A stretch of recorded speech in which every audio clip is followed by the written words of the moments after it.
This is an audiobook recording of Icebreakers Passion, Steamy Hockey Romance, which is protected under international and domestic copyright laws. All rights to the text are reserved by the author, J.K. Jones. The narration is performed by Ed Sweetie and Simeon Hilton. Unauthorized reproduction, distribution, or public performance of this recording, in part or in whole, is strictly prohibited.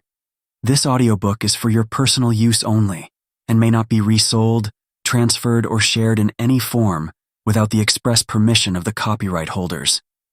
Thank you for respecting the hard work of the author, and we hope you enjoy this. Chapter 1. Damian Black. Standing at the base of the stairs, I checked the time for the 15th time, trying not to curse. The tension builds in my temple, like a subtle but insistent pressure, as if a tiny knot were forming, gradually intensifying the ache. "Ayana, let's go," I yelled. "I'm almost ready," she called, and I gritted my teeth. We were already running 10 minutes late, and any more delays, and I'd miss the first practice of the season. "Let's go, Ayana, or else you won't get a treat after school." "What treat?" She walked downstairs carrying her backpack, wearing nothing but her pajamas. Black wild curls tumbled down her shoulders, and I rushed over to quickly comb her hair and fix her clothes. Her bright, tawny beige skin stood out in the light, while her enormous eyes stared up at me. "I told you to get dressed," I hissed at her. "I want to wear my pajamas, all the other kids are." "Put on your clothes now."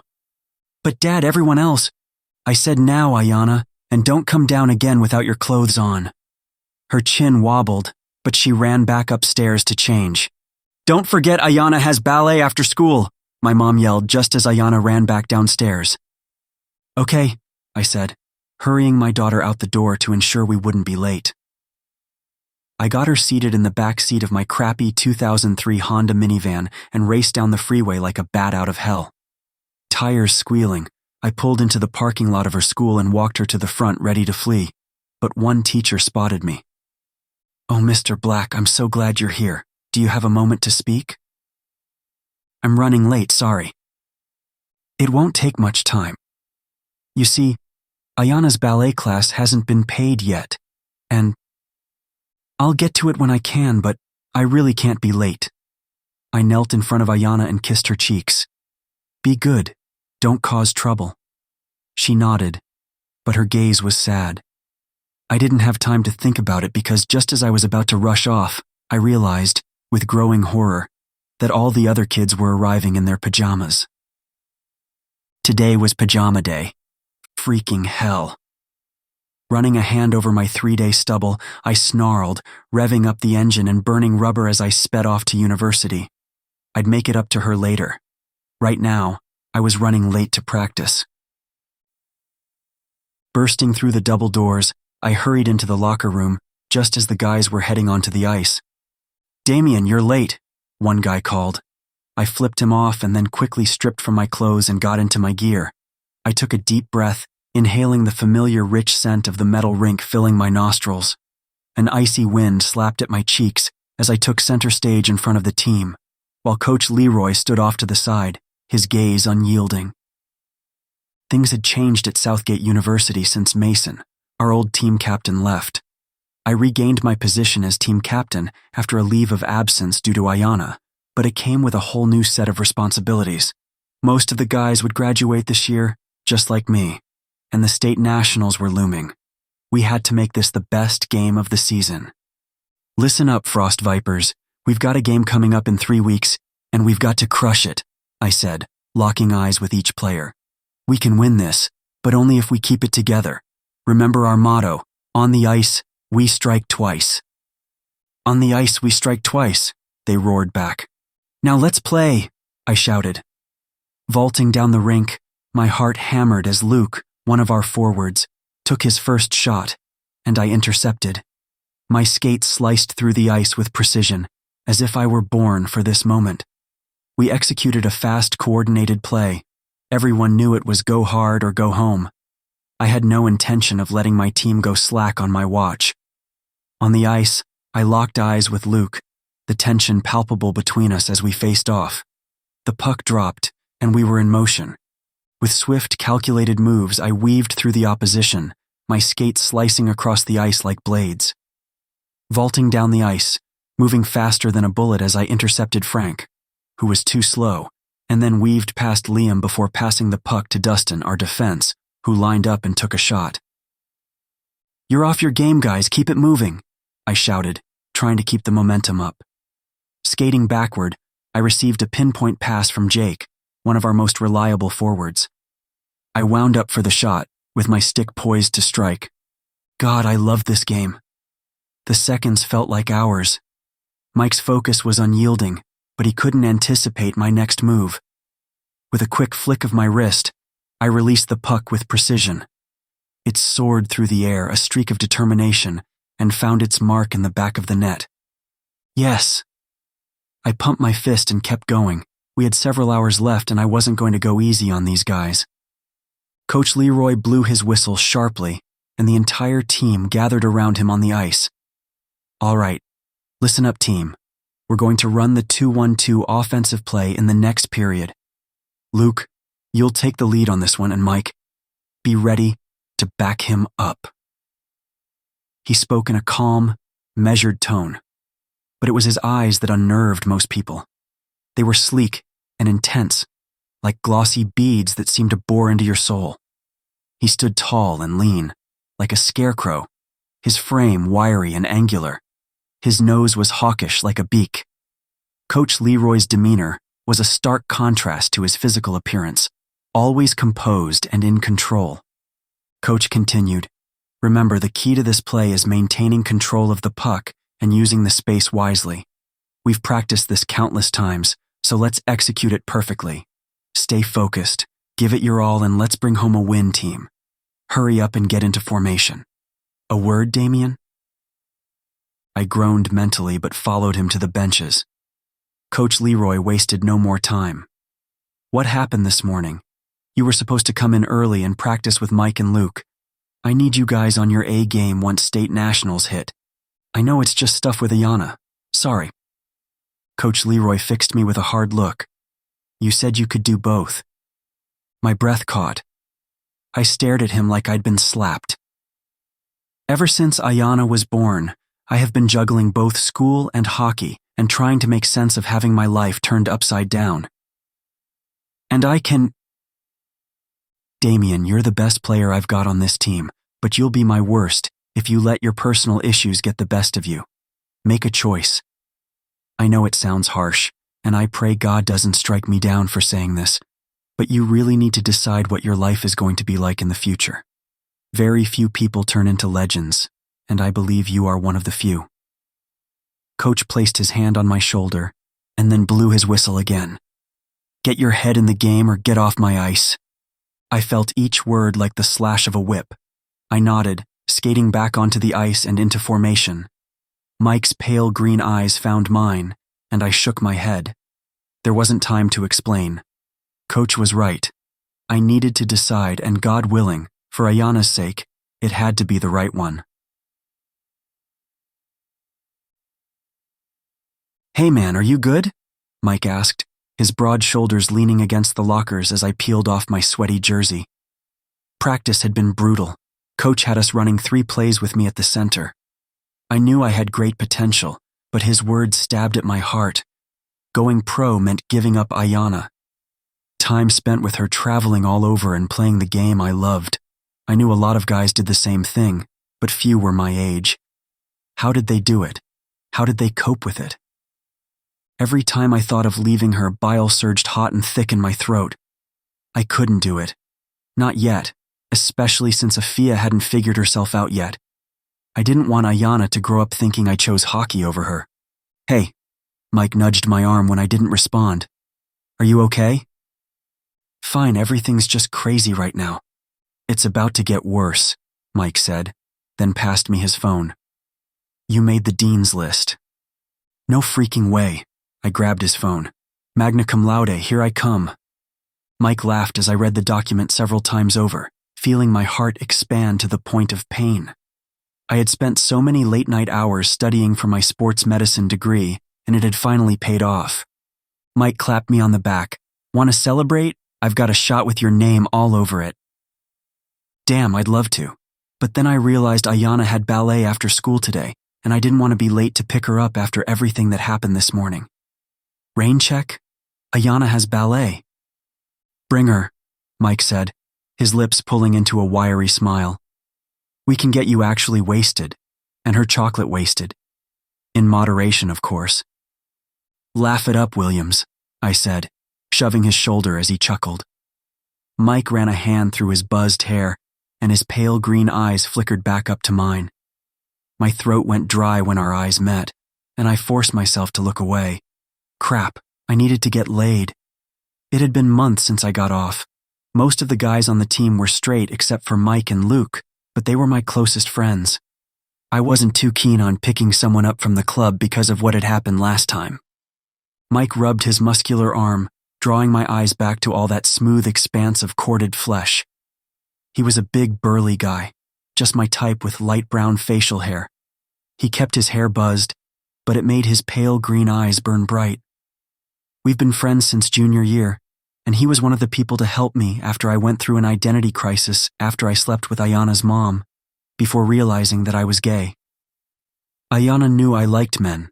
I never wanted to keep that from her. Even her mom, Afia, knew and was fully supportive of my choices.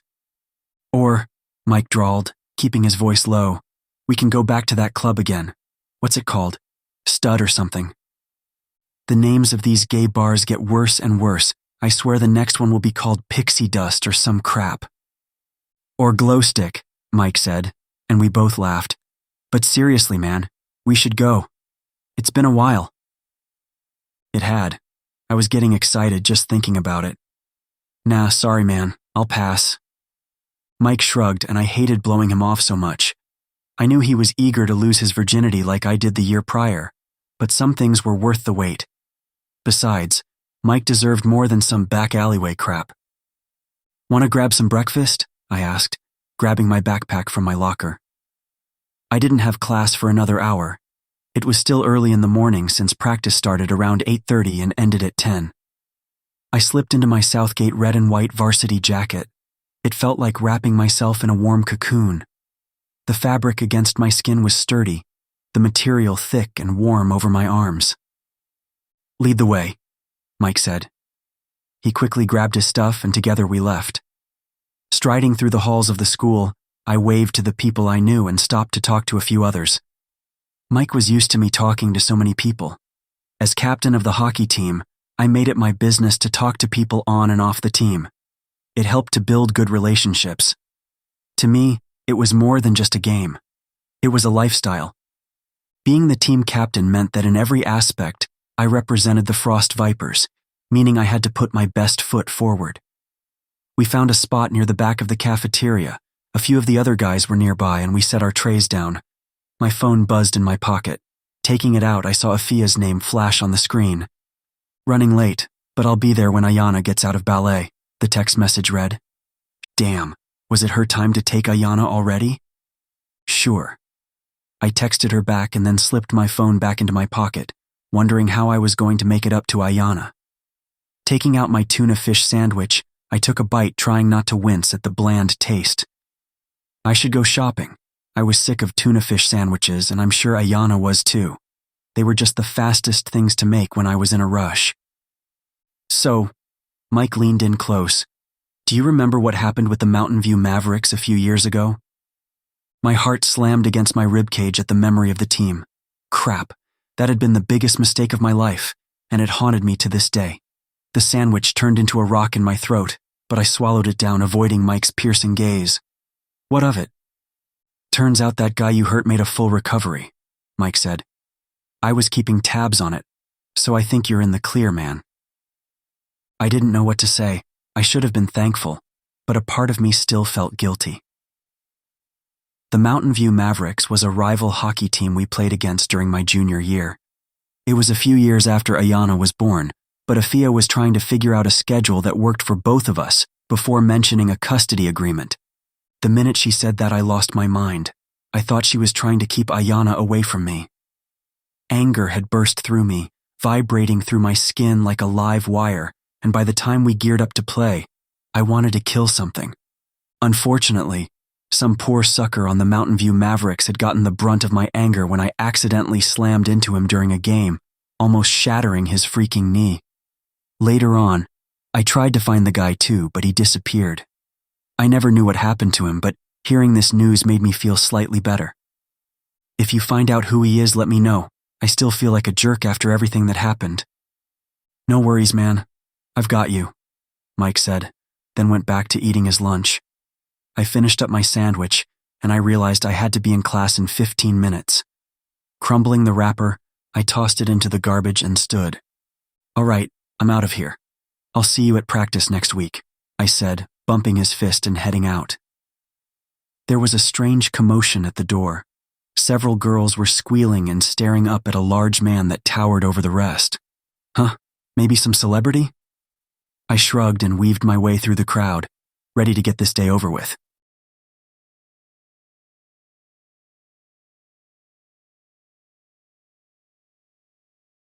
Chapter 2. Damian Black. I raced to Ayana's school with only 2 seconds to spare. The class ran later than I expected, and I was now dreadfully late for picking up Ayana and dropping her off at her ballet session. I hurried inside the building, scanning the room until I spotted her sitting on a plastic chair, her tiny legs swinging. "Daddy!" Ayana exclaimed as she saw me and dashed over. I gathered her in my arms, making sure I had all her things with me. But just then, the same teacher from this morning cornered me. Mr. Black, one moment, please. I'm so sorry I'm running late. Call me later, I promise I'll make the payment. I blurted out, nearly fleeing out the door with Ayana in my arms. I quickly settled her into her car seat in the back of the car and rushed off to her ballet session. "How was your day, sweetheart?" I asked her as we drove. "It was okay," Ayana replied, unusually quiet. "Look, I'm sorry you missed pajama day, and to make it up to you, we can grab McDonald's later." Ayana perked up immediately. "Okay. Your mom is picking you up at the house later, don't forget." "I won't, Daddy." After Ayana's ballet session, I took her to McDonald's and treated her to a happy meal, then headed home. When we walked in, my mom was busy in the kitchen, and Ayana rushed over to kiss her on the cheek. "Why does my grandbaby smell like cheap fries and cornstarch?" my mom asked with a hint of criticism in her voice. "That's because I fed her that," I responded, my irritation evident. My mom grumbled under her breath, and I headed out to the van to grab my hockey gear. I went into the laundry room to wash some of my clothes, and then heard the doorbell ring. Ayana ran to answer it, and I quickly followed, stopping her from opening the door. "What did I say about opening the door for strangers?" I reminded her. "Daddy, Mom isn't a stranger." "It doesn't matter. Wait for me to open the door," I insisted, shaking my head. I opened the door to find Afia standing there, a broad smile on her face. "Hello!" Ayana jumped into her mother's arms and squealed with delight as Afia swung her around. Black, wild curls tumbled down Afia's back as she hugged Ayana and kissed her cheek. Her Ethiopian dark skin was a mesmerizing bronze, glowing in the fading light as she set Ayana down. "Do you have your stuff?" Afia asked, and Ayana nodded. She stepped into the house, and I moved to kiss her cheek. "How are you?" "Tired." I laughed, rubbing the back of my neck. "But she's fed, so you don't have to do any more hard work." Afia's smile dropped. "Damian, I have that thing with my parents. They were looking forward to having dinner with her." I cursed silently. My eyes closed briefly as I tried to quell the growing throbbing in my temples. "I'm so sorry. Today was a mess, and I forgot." I sighed, opening them, hoping she didn't hate me too much. "It's okay. I should have reminded you," Afia said quietly, but I knew I messed up. "All right, baby, let's go." Ayana put on her jacket, and I kissed her goodbye. "I love you. Listen to your mom while I'm gone, okay?" She squirmed in my arms and nodded, running out the door. "Look, we need to talk about what's going to happen next year," Afia said seriously. I just made partner at the communications firm downtown, so I can afford a new place. Why don't you consider it, okay? She leaned in to kiss my cheek. Good night, Mrs. Black. All right, Afia, night, my mom called back as Afia left. Finishing up the laundry, I went to my room, stretching my muscles out the moment I shut the door. Damn, what a day. I collapsed in my desk chair like a deflated balloon, realizing that I had forgotten to tell my mom I made the dean's list. Oh well, I'll tell her later. Right now, all I wanted to do was relax. Chewing on my bottom lip, my knee bounced as I thought about what to do to relax. Without Ayana around, I didn't feel like I could. She was my world. How pathetic. I used to hate it when parents said that, but I had no life outside of my child. I sensed the onset of a headache, a subtle but persistent throb, like the first distant rumbles of a gathering storm in my temples. Tipping my head back in my chair, my eyes slipped closed, and Mike's green eyes flashed before me. I imagined what it would be like to drag my tongue across his pink lips or taste the sweat on his brow. Damn, I needed to get laid. It's still early, a voice whispered to me. Clicking my tongue, I realized it was only after 9. My entire body throbbed, and I stood. I got dressed and grabbed my keys. I made the freaking dean's list. I should celebrate, I thought, shrugging on my leather jacket. I'm heading out, Mom, I called, and she shouted her response, but I didn't hear it as I slammed the front door shut. Ayana would be gone the entire weekend. It was time I took the edge off. Techno music throbbed as a sonic wave coursed through the speakers. Sweat dripped down my spine as I stood near the back, the bottleneck of my beer clutched in a fist. A sea of bodies thrived on the dance floor, men and women alike gyrating to the beat that was enough to send the world spinning. I swallowed around the blockage in my throat. The disco lights were like shooting stars that streaked across the ceiling, casting an ever-changing tapestry of colors and patterns that seemed to dance in harmony with the music. Damn. I took another sip, my eyes latching onto a man wearing heavy eyeliner near the back. I glanced away, hoping he didn't approach me. This was such a bad idea. Running a hand through my thick black hair, I sighed through my nose. I'll leave in 10 minutes. A biting wind made my breath hitch as the main doors opened once again and a flood of men came pouring in, blocking the exit. Crap, now I'll have to wait. I gritted my teeth and drained my beer, striding over to the bar again for another. I don't know why the hell I came here. Getting laid was important, but so was figuring out what I was going to do next year. It was too much to think about. Depending on where I got drafted, I'd have to leave Ayana behind. The thought made my stomach clench. Hockey was everything to me, but so was she. I couldn't leave her with my parents, and Afia, her mom, was too busy working to take care of her full time. I was her father. I needed to make sure she was okay. That meant putting my dreams on hold until next year. The disco lights transformed the space into a kaleidoscope of swirling colors and intense flashes, making me slightly dizzy. I caught the bartender's eye and waved him over. Hey there, handsome, what's your poison? He said, eyeing me up and down. I haven't seen you around here before. Where are you from? Geez, were all the guys here so cheesy? Rum and coke, no ice, I clipped. Sure thing, he drawled, his blonde hair changing shades in the brusque lights. I checked out his muscular form but found that he wasn't at all my type. Nothing about this place appealed to me, and I wondered again why the hell I was here. I should be at home in bed with Ayana, not trying to release the tension that's been building low and heavy in my spine for weeks. I massaged the knot in my shoulder, rolling my neck several times until the bartender slid my drink over. Here you go, he said. Can I get you anything else? A muzzle, I muttered, causing the guy next to me to nearly spit out his drink in laughter. Excuse me? The bartender asked. Nothing. Thanks. I tipped my drink to him, and he frowned, but someone else called him away. I knocked it back before slapping a few bills on the table, already done with this place. After Ayana was born, I told myself I wouldn't indulge in this anymore.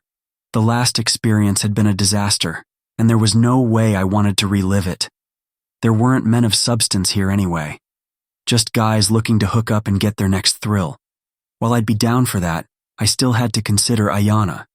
I was just about to turn when a solid wall of muscle pressed up behind me, and a large hand encircled my hips. A blast of warm breath hit my neck, causing a shiver to run down my spine. "Where do you think you're going?" A deep baritone voice vibrated in my ear. "Take your freaking hands off me or I'll break them off," I deadpanned, used to the handsy type. Some guys didn't know how to take no for an answer, and I wasn't in the freaking mood to play around. "I doubt that," the man said huskily, "or else you would have done it already. Try me." "I think I might." He chuckled low and deep. His hands slithered away, but the heat lingered. "My name is Shiloh. You didn't ask, but I'm going to tell you anyway since you looked so wound up."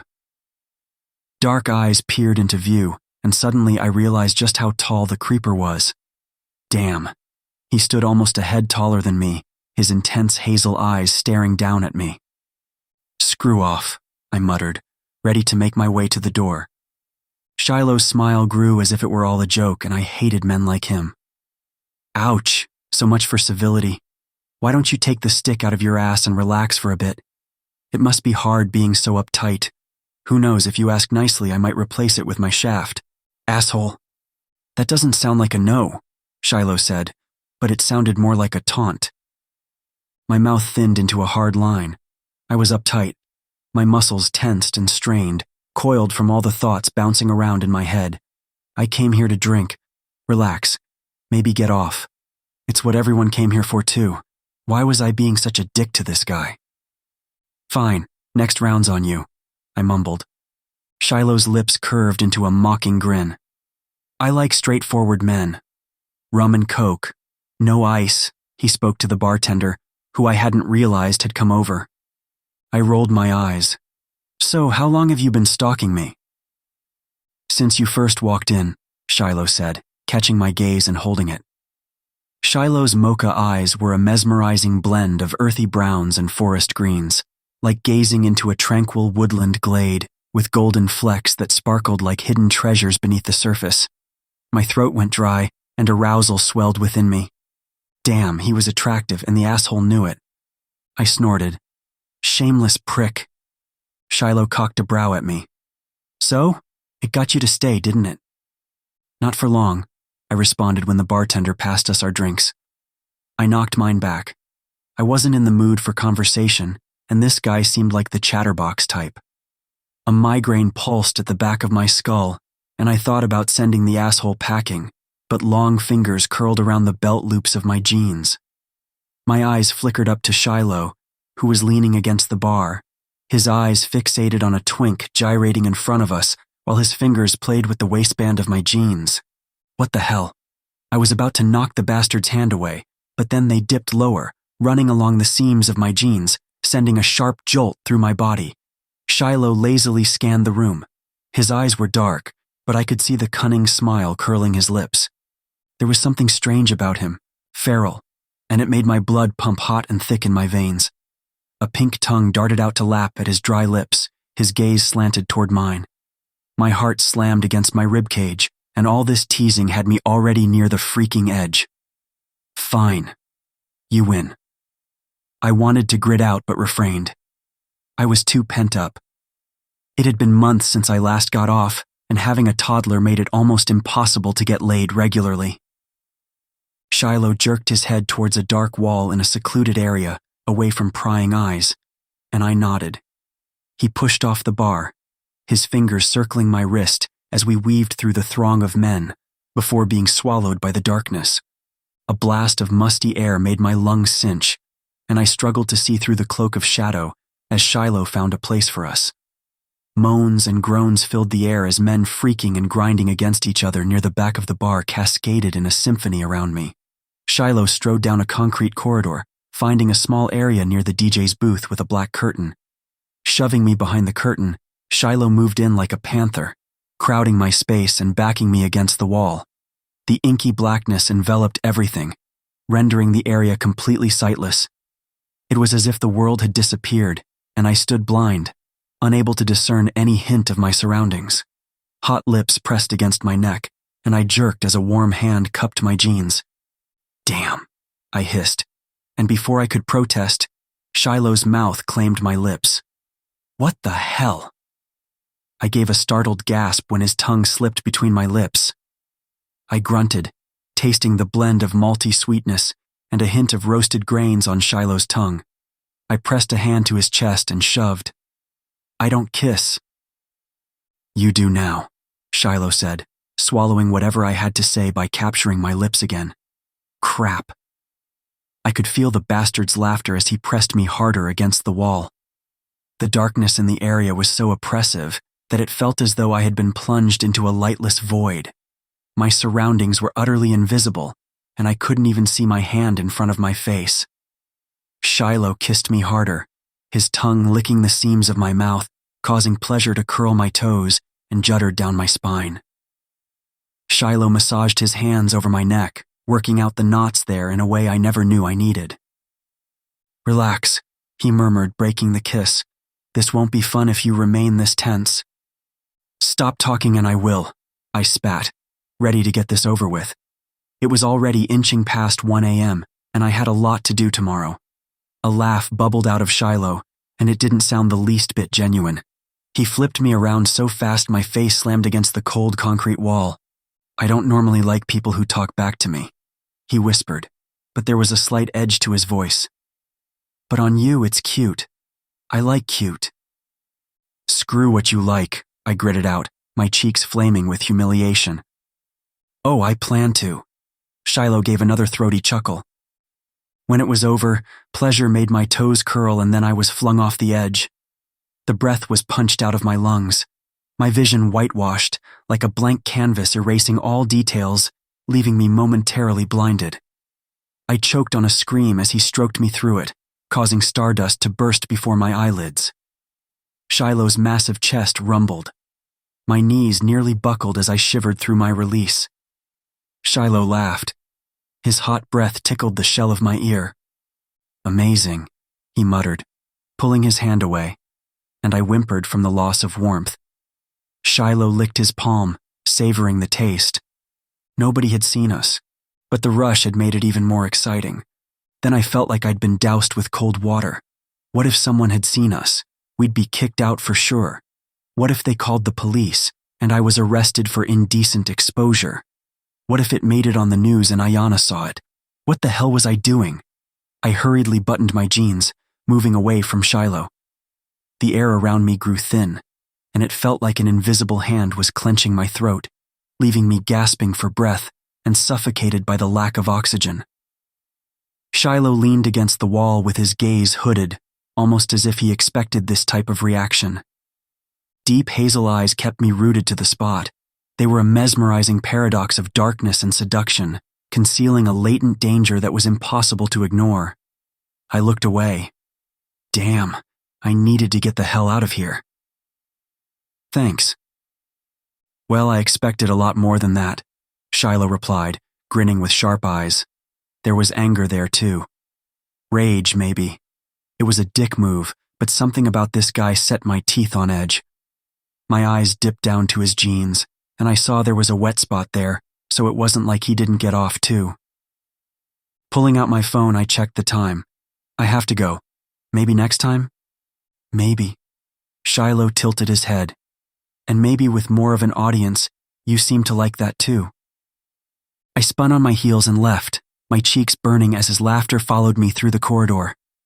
Asshole. There was no way in hell there'd be a next time.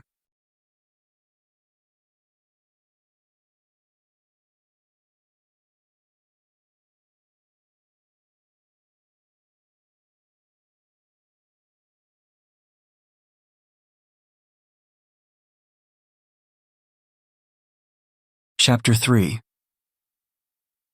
Damian Black. I woke in the early morning sunlight. Its gentle golden rays filtered through the curtains, casting a warm, soothing glow over the room, and I felt a sense of serenity wash over me. Yawning loudly, I stretched my arms and legs out in the sheets. Damn. Last night had been amazing. My limbs were loose and weightless, as if all the tension had bled out of my system. Memories of the previous night flashed before my eyes, and I licked my dry lips. Images of Shiloh's thick hand wrapped around my shaft as he stroked me to completion made me excited again. What was up with that guy anyway? I couldn't quite place it, but something felt off about it, like I was tittering close to the edge of a cliff, and his voice, so rough and gravelly, searing my cheek as he begged me to relax and fall into him.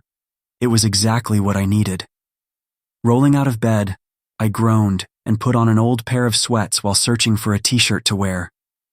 Clamoring pots and pans in the kitchen caught my attention, and I knew my mom must be awake making breakfast. Ayana would be with Afia all weekend, which meant I had time to catch up on my homework and have some time to myself. Taking the stairs two at a time, I walked into the kitchen and saw my mom fixing me a plate of pancakes. "Here you go, baby," my mom said, setting the plate down on the table. "Thanks," I said, then dug in. I moaned when the fluffy warmth of the pancake hit my tongue, and a dollop of whipped cream and a scattering of fresh berries added a touch of freshness to the taste. Delicious. Thanks. My mom leaned against the counter smiling at me. Her black hair was loose and wavy, but she wasn't chatting like she usually did, so I figured something must be wrong. "Are you okay?" I said around a mouthful of pancakes. "Did something happen?" My mom's mouth pinched. "No, well, you know Victor and I are getting serious, and I was wondering what your plans are for next year." Not this crap again. I went back to eating my food, stabbing at my pancakes with more force than necessary. "I thought you said you were just seeing where it goes." "I am, and it's going somewhere," my mom replied. "Baby, you know I'm not getting any younger, and Ayana is a doll, but you're always at school. I love being a grandmother, but I'd also like to travel too." "So you can't do that with Ayana?" I said through clenched teeth. "You know I can't," my mom said, frowning. "Don't get smart with me, Damian." I swallowed hard around the chunks of pancake stuck in my throat. Why did things have to change? Why can't they remain the same? Why did I have to choose hockey or my daughter? Why couldn't I have both? I met my mom's eyes, seeing the wrinkles there and the drawn-out expression. She wasn't getting any younger, and I could tell she really loved Victor. Eventually, they would retire together and want to build a life together. I sighed through my nose and sat back on the stool. "I'll talk to Afia to discuss our next steps," I replied. "I honestly don't know what's going to happen, but I don't know if I can leave Ayana here and be so far away." "Well, you don't know where you're going to be yet, so try not to be too upset," my mom said, patting my back. "I won't rush you. I want you to make the best decision for everyone. You can still visit, or Ayana and Afia can fly out to see you too." I gripped the fork so hard it bent in my hand. It was what I hated the most about this. What if I was sent far away, like to Canada or halfway across the state? Then what? Would I miss chunks of Ayana's life while playing the game I loved? It was my dream to play in the NHL, and having Ayana made things even more complicated. I couldn't have her on the road with me. My mom started humming a tune while she cleaned up the kitchen, but my stomach was in knots. I finished my breakfast, washed the plate, and then headed upstairs to shower. Under the water spray, I felt the tension in my shoulders come back in full force, and all the relaxation from Shiloh's searing touch dissipated.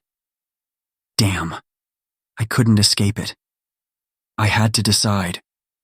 And it had to be in the best interest of Ayana.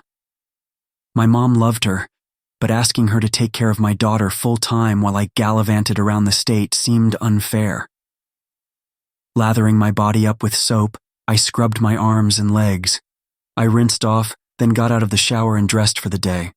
I had some homework that I needed to do, so I sat at my desk and began working away. Several hours later, my phone buzzed with an incoming text message. "Are you busy today?" Mike texted. Checking the time, I realized it was after 1 p.m., and I was almost finished with all my work. "No. Why?" I messaged him back.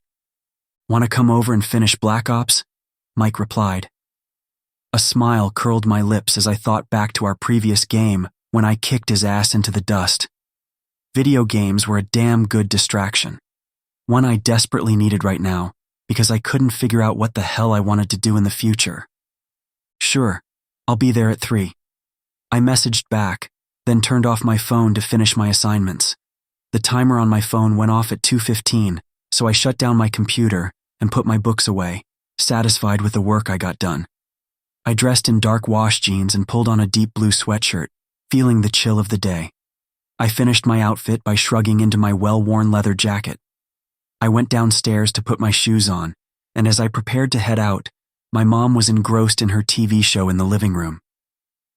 "Mom, I'm going out. I'll see you later," I called out. "All right, baby," she called back, her attention still on the screen. With that, I grabbed my keys and made my way to the front door, giving it a firm shut behind me. Jumping into my trusty minivan, I started the engine and drove down the street, ignoring the occasional curious looks I received from people near the campus. Whatever. I knew people often wondered why I drove a minivan, but I didn't like sharing the details about Ayana unless it was necessary. The car was old and far from flashy, but it served our needs just fine. Plus, I had snagged it on sale for a mere $3,000, a bargain that both Ayana and I appreciated. The old leather seats held a certain charm, and their comfort made every drive a bit more enjoyable. Pulling into Mike's driveway, I couldn't help but stare at the rundown house, its garden overgrown and garage in disrepair. I climbed out of the car, walked around the backyard, and opened the gate door. Descending the stairs, I finally reached the screen door and rapped my knuckles against it. Mike unlocked the door and greeted me with a slightly breathless smile, his pale green eyes capturing my attention. "You're early. Ready to be defeated?" "Dream on," I replied, shrugging off my jacket. Inside, a well-worn navy blue couch sat in the center of the room, flanked by a bed and a modest kitchen at the other end. Mike lived in the basement of his parents' house. I made myself comfortable in front of the impressive 65-inch high-definition screen, its vibrant display capturing every detail of the virtual battleground with precision. Mounted on the wall, the sleek and slim design complemented the room's simplicity. Grabbing my signature controller, Mike took a seat beside me, and I tried to ignore the heat of his thigh as it seeped into the fabric of my jeans. Crap. Getting off with Shiloh was supposed to stop this from happening. I gritted my teeth as the game started and lost myself to the savage killing of my fellow gamers. "You goblin asslicker," Mike growled, his face twisted as he was shot several times in the head. I laughed. "It's not my fault you suck." Reaching into the bowl of chips, I stuffed my face and then cheered when my character went to the next level. "Suck on that." "Yeah, screw you," Mike snapped, tossing his controller onto the floor, grumbling under his breath. His long limbs spread out before him, and I tried to concentrate on the game in front of me. "Yo, did you hear? Liam is leaving the team." "What?" I said, eyes glued to the TV. "You're screwing with me." "No, I'm serious," Mike said. "He had some family emergency back in Canada, so he has to go." The battlefield was alive with chaos, as soldiers and vehicles darted through urban landscapes and dense jungles. Crap, I hissed when someone came out of nowhere and shot me point blank in my spine. "Mother!" I threw the controller down. Mike laughed, licking his dry lips. "You did that crap on purpose," I snarled at him, and he laughed harder. "Maybe, but it doesn't matter. I already lost," Mike said, resting his head back on the couch. "Anyway, we don't have a goalie for nationals and Coach Leroy is going to go into cardiac arrest." "I didn't even know Liam was from Canada," I said. Thinking back on it, I don't think I knew much about that guy. "Well, can't we do it in rotations or some crap?" "For nationals? You're crazy," Mike scoffed. "We'd lose for sure the minute you stepped near the net." I laughed. "Probably, but still, that screws everybody else up too." "I know," Mike said and then went quiet, staring off into the distance. The smile waned on my lips when I realized his predicament. To most guys on the team, the Nationals championships were their best shot at getting noticed by scouts or having some sort of career in hockey. Mike was barely passing any of his classes. Most of his hard work went into being the best player he could be. "Look, I'll ask around. I have a few friends at the University of Michigan. I'll see who I can talk to about this." "Like who? Evans and Mason?" Mike scoffed. "Nah, bro. I heard they both got drafted so they wouldn't be much help anyway." Yeah, now that had been amazing. I knew Mason from his time on our team, and Evans and I had a lot of mutual friends. It was rare for two guys on the same team to get drafted, but I've seen those bastards play, and I couldn't deny Mason had a lot of talent. Damn, Mike said, scrubbing a hand over his stubble. I freaking need to get signed. I can't. You know how bad it is, and my mom, we need the money, and if I make it, things will turn around and Tate can finally get the assistance he needs at school. The door had barely crept open when the soft sound snapped us out of our conversation. A small figure darted out from behind the door and slammed into me, nearly knocking me over. I chuckled, quickly regaining my balance and pulling Tate into my lap. I ruffled his thick brown curly hair and grinned down at him. Hey there, buddy, what are you doing here? Tate didn't respond with words but offered a radiant smile that melted my heart. His bright, expressive eyes sparkled with an innocence that made every interaction with him feel pure and precious. I knew that even though he couldn't always communicate with words, I used to bring Ayanna over, and they would play in the park together. Tate fidgeted in my lap, his hands moving restlessly as he gazed at the floor. He then began to repeat a few words softly, like a mantra. Blue, blue, blue. You're thinking about your favorite color, huh, buddy? Blue is awesome. Tate's eyes brightened, and he nodded vigorously, continuing to repeat the word. His way of expressing himself was unique and endearing, and I cherished our moments together, finding joy in the simple connections we could make despite the challenges of his autism. Where's Mom, buddy? Mike asked, taking Tate from my lap and onto his. She out? Out, out, out, Tate replied, getting more and more excited, and my heart melted. Mike laughed. Okay, well, go find her. I want to talk to my friend a bit more. Tate crawled out of his lap and ran back the way that he came. Mike relaxed back into his seat, massaging his temples.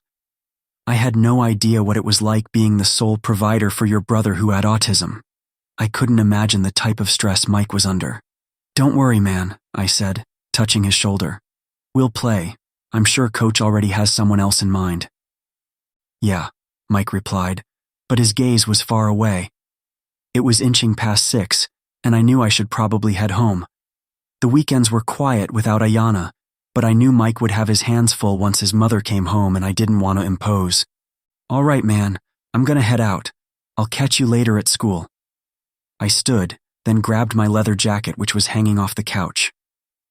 Sure, I'll walk you out, Mike said, and together we stepped out of his house. A cool wind nipped at my skin and I shivered, realizing it was getting way too cold for just a leather jacket. Mike stood beside me as I jumped into my minivan, his hands shoved deep into his pockets. I rolled down the window so we could continue to talk, ignoring the cool breeze that made me shiver. Thanks for coming. I know you have better things to do than hang out with a loser like me. I frowned, wondering why he would say something like that. Yeah, like what things? Mike kinked a brow. I don't know, I just know you could do literally anything else. You're my friend, dumbass. Why would I not want to hang out with you? Mike laughed, but it didn't sound right. Anyway, we should head to Stud sometime when you're free.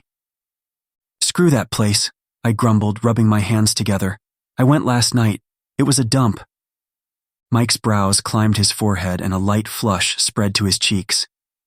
You did? Without me? Hurt flashed in his eyes before he looked away. I squirmed in my seat, uneasiness flooding my veins. Mike and I never spoke about what was between us.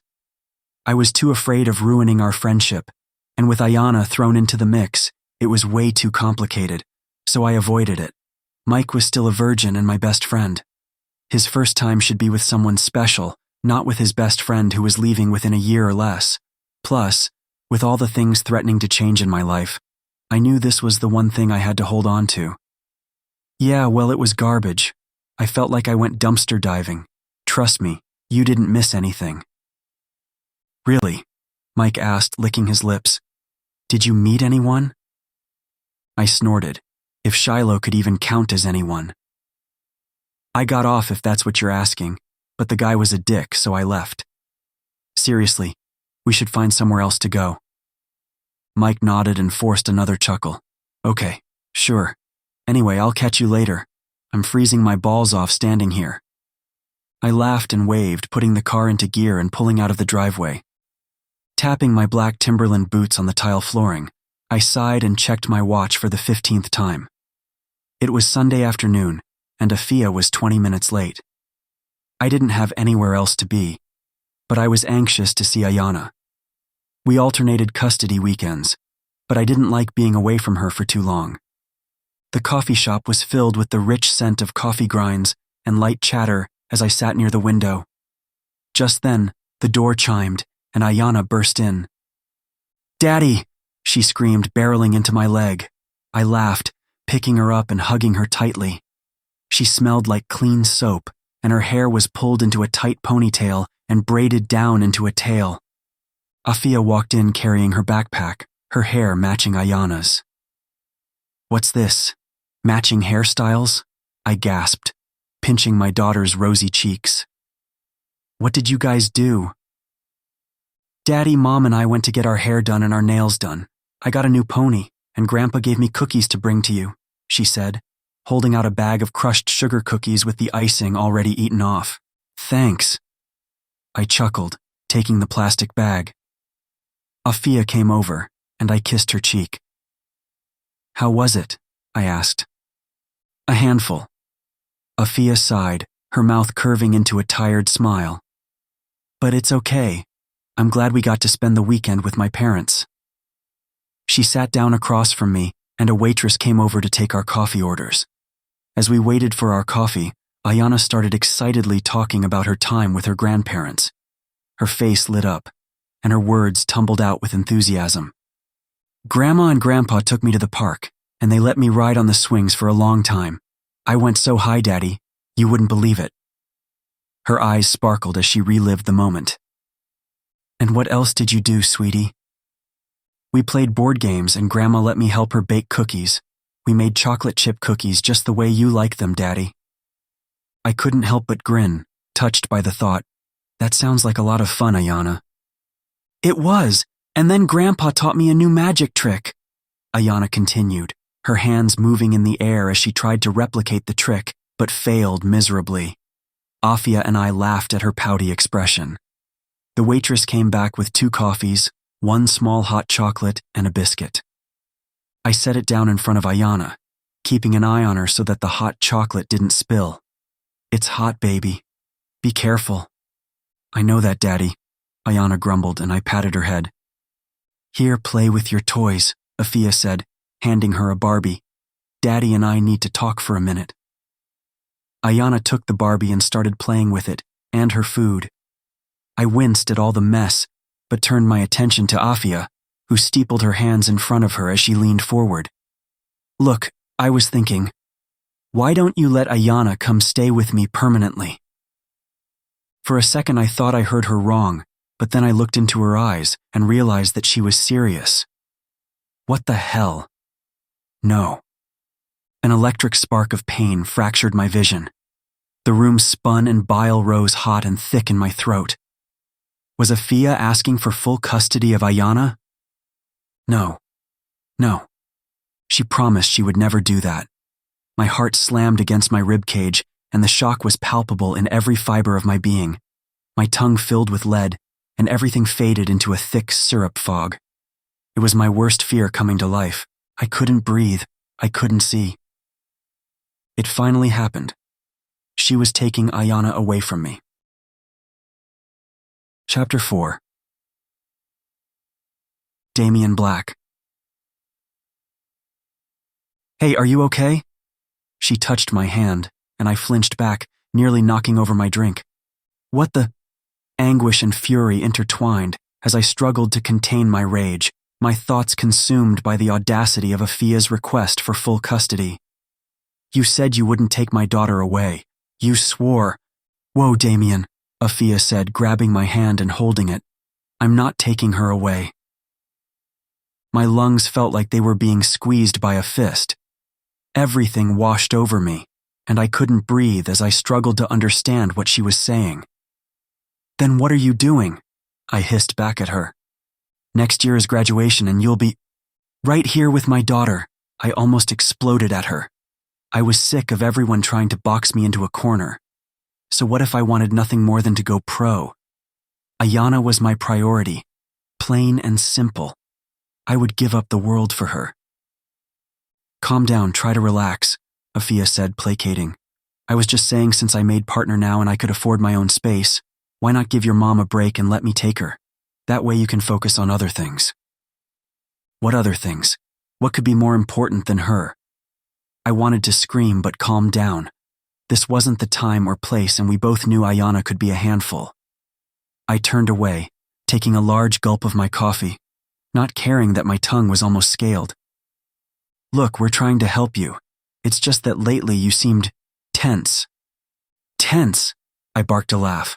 I'm not tense. This is me not being tense. Afia rolled her dark brown eyes. Sure. Then why do you have a death grip on your cup? I'm serious, Damian. You have absolutely no chill. Things are fine. I'm making good money, and I would love to spend more time with my daughter. You can go play professional hockey. Ayanna and I will visit when we can. I promise. The weight of my chest eased slightly, but my anxiety was still there, hammering at my skull. What if something went wrong, and I wasn't around? What if she needed me? What if I missed too much of her life, and she didn't remember me? I was tense, wound tight like a spring. I couldn't have it all, and now I knew it. I sighed through my nose. Thank you. I don't know why I swallowed around the lump forming in my throat. You're right. I need to relax. My mom needs her own life too. It's unfair to both of you. Afia's face brightened. Great. I was thinking we could start with me taking her on more days. Maybe Thursday to Sunday, so that when you leave the transition won't be too jarring. I pondered that for a moment. It could work. I had hockey practice on Fridays, and it was hard getting Ayanna ready for school and then heading to practice after. Okay. Yeah, that could work. Look at you acting like an adult, Afia said teasingly. I'm so proud. Shut up, I grumbled. So, she drew the word out. Is that a yes? That's a we'll see, I replied, ignoring her clapping and smiling. Sounds like a yes to me. Afia chuckled and then sipped her drink. Yeah, so what's this about you making the dean's list, you nerd? I'm not a nerd, I'm just smarter than you. Afia swatted my arm at the jab and I laughed. Nah, seriously, it's no big deal. I just studied hard. I want the best for Ayanna, especially if hockey doesn't work out. It will, don't worry, Afia replied. Why don't you get out there? Try dating again. It's been so long. I gave a derisive snort. Dating? No freaking way. After what happened last time, I don't think I would ever date anyone ever again. Afia knew about my past and how I had struggled to come to terms with my sexuality. It was how we ended up having Ayanna. At the time, I was so screwed up and confused that I went to the bar and slept with her. A month later, she called me with the news, and it's been a whirlwind ever since. But staring down at Ayanna, I could never bring myself to regret it. It was what happened a few years after that made my body tense. I shook my head trying to clear out those thoughts. Images of that horrific night played on a loop in my head, and Ayanna's screams in the background chilled me to the bone. Never again. She would never be put in danger by my decisions. Hey, look at me, Afia said, her voice gentle. You deserve to be happy, Damian. You can't keep beating yourself up for it. Nah, dating is like trying to assemble IKEA furniture without instructions. You end up with a few extra pieces, some frustration, and no idea what you're doing. Then whatever you assemble looks nothing like the picture. Trust me, I hate it.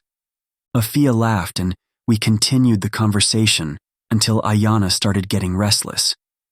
We bid our goodbyes and headed out of the coffee shop and back home. Ayanna fell asleep on the drive, leaving me alone with my thoughts and Afia's proposition. It wasn't bad. I knew I was privileged to have someone like her in my life. There were so many other guys who had their children taken away by their girlfriends, and it made my heart ache. I didn't want to be separated from Ayanna, but taking her with me was out of the question. Staying with Afia was the best option I had at the moment, and then I could focus entirely on my career. It could work or go horribly wrong. That's why I said we'll see him. That's the only way we'd know for sure. I strolled down the school halls, proudly wearing my Frost Vipers varsity jacket. I exchanged high fives and greetings with familiar faces. The atmosphere in the corridors was electric, with an undercurrent of excitement. "Oh my God," a girl squealed. "Did you see him? He's so sexy." "I heard he just transferred and he's got an impressive rap sheet," another one whispered. "No wonder they call him the Beast. Damn." Another girl laughed as they ran off to join a large crowd. What the hell is going on? Everyone was lit with excitement, and I couldn't help but overhear a name that seemed to be on everyone's lips. Beast. I chuckled at the nickname, and when I turned to my friend Mike for an explanation, he shrugged. "It's been like this for the past week," Mike spoke. "Hell if I know." Continuing down the hallway, I noticed a small crowd gathered ahead. They encircled a tall guy who stood head and shoulders above the rest. There was something oddly familiar about his thick brown hair, but I couldn't quite put my finger on it. Despite my curiosity, I kept moving, not wanting to be late for the upcoming practice with the Frost Vipers. My focus was on the game, and I had no time for distractions. We rounded the corner, heading straight for the locker rooms, where the rest of the guys were getting changed into their gear for practice. God, I was so pumped. Afia took Ayana yesterday, and it meant I got to sleep in an extra hour before getting ready for school. At first, it was weird. I missed getting Ayana dressed in the mornings and fumbling through her hair routine, but I had to agree that this routine was much better. I had time to think and get my head in the game. "So did they find a new goalie?" I asked Mike, tearing off my shirt and putting on my gear. Mike slumped against the lockers already half-dressed, his mouth kinked. "Yeah, actually, I heard a new guy is coming in today. Mitchell something." Mitchell. Turning the name over in my head, I wondered if I heard of it before, but nothing rang any bells. Oh well. I'd do my best to welcome him, and I guess we'll see how well he could do on the ice. The loss of Liam was felt in the locker room. Most of the guys kept looking at his empty locker. Things happened so suddenly, we didn't even have a chance to say goodbye to him properly. Assistant Coach Carl walked into the room, his imposing figure causing a hushed silence as he crossed his arms over his massive pecs. "Black!" He bellowed my name, and I jumped in response. "Get everyone warmed up. Today we're starting with a scrimmage and then moving on to preparation for nationals." I nodded, ready to carry out his orders. Turning to face our team, I began, "All right, everyone, let's begin with some..." Before I could continue, the locker room door was thrown open with such force that I half expected it to splinter. "Sorry, sometimes I don't know my own strength," a deep voice rumbled, the source of the sound coming into view. Coach Leroy and several men in black suits stood behind him, casting an aura of seriousness and intrigue. My world seemed to drop out from under my feet as my blood surged with adrenaline. I turned to face a pair of unmistakably familiar hazel eyes. Oh, crap. Shiloh's gaze locked onto mine, and a sly smile danced upon his lips, slow and lethal like a viper. "Team, I apologize for the interruption, but this will be our new addition to our team. Meet Shiloh Mitchell, our new goalie." A low murmur erupted in the room. My heart jammed into my throat, but my feet were rooted to the spot as Shiloh advanced further into the room, his eyes never leaving mine.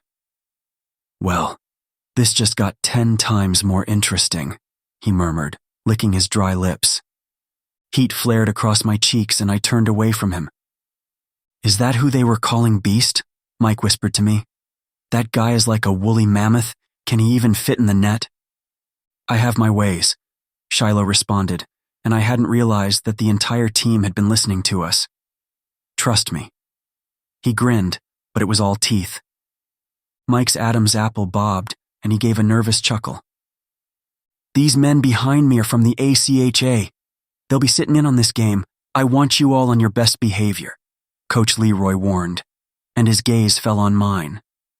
"This is our PWF man, Damian Black, one of the best players of our generation." "For now," Shiloh muttered, causing several heads to turn in his direction. but he never lost his smile. In fact, it grew. My skin crawled beneath his gaze, but I wouldn't let his jabs get to me. I wasn't in the closet, so if he felt that exposing my identity would screw with me, then he had another thing coming. As I was saying, Coach Leroy continued, but his eyes were hard. We play together. We win together. The Frost Vipers' motto is, "On the ice, we strike twice." "On the ice, we strike twice," everyone roared back. "Take it away, Black," Coach Leroy barked. I stepped to the front, and I stood before the assembled team, my eyes locking onto each player, my voice charged with determination. "Do you know how we got the name the Frost Vipers?" I asked, a palpable intensity in the air. "It's because vipers have heat-sensing pits, rotating fangs to inject venom. We don't just demolish the other team. We leave them immobilized before we strike. Our name signifies precision, strategy, and the will to win." A wave of anticipation rippled through the team, and I continued. "I believe in every single one of you. We've trained hard, we've pushed ourselves to the limit, and we've learned from our mistakes. We're not just a team, we're a family that is united by a common goal. And I know without a doubt that we can win. So, let's get out there, give it everything we've got, and show the world what the Frost Vipers are made of." The resounding cheers of the team echoed in the locker room, all except one. Everyone hurried to get dressed, filing out of the room one by one, excitement simmering in their veins. Shiloh hung back, his lips nailed to his cheeks in a waxy smile that made my stomach flip. "Ready?" Mike asked, almost shoving me out the door and onto the ice. My heart was hammering, and it had nothing to do with my long-winded speech. I felt eyes scorch the back of my neck, but I kept moving. Am I ready? Not in the least. I tore down the rink. The sound of the roaring blood in my ears faded into a distant hum, and the goalie became the sole obstacle in my path. "Let's see what you're made of, beast." The puck danced on my stick, a partner in this intense ballet. With every ounce of strength I had, I unleashed my slap shot, a ferocious burst of power that left a trail of sparks in its wake. Shiloh's gloved hand shot out like a bullet and caught it. Damn, he was fast. Coach blew his whistle, his beady eyes found mine, and he nodded. This would be a test of skill, not only for myself, but for the new goalie. I saw the men in black talking heatedly on the bleachers as I raced down the rink, my skates slicing through the ice. "Again," I barked, and everyone got into formation. The puck dropped, and I flew. There was a reason they called me the demon. On the ice, I was ruthless. I let my mind go blank and the movements of my muscles come to life as I pumped them hard, zipping down the rink like lightning. With each powerful push, the rink blurred around me, and my focus narrowed to the puck at my feet. Behind the goalie's pads and mask, I could almost see Shiloh's mocking smile.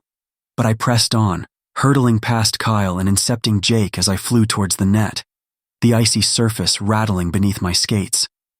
My slap shot was a thunderclap, a ferocious missile hurtling toward the goalie's outstretched form. And he blocked it. The puck pitched in the air before it landed somewhere behind the net. Mike took advantage of my shock and stormed down the rink, passing it to David, who then scored. Crap. The weight of Coach's stare was like a lance down my spine, but I would not be deterred. So what if he was good? Wasn't that his job?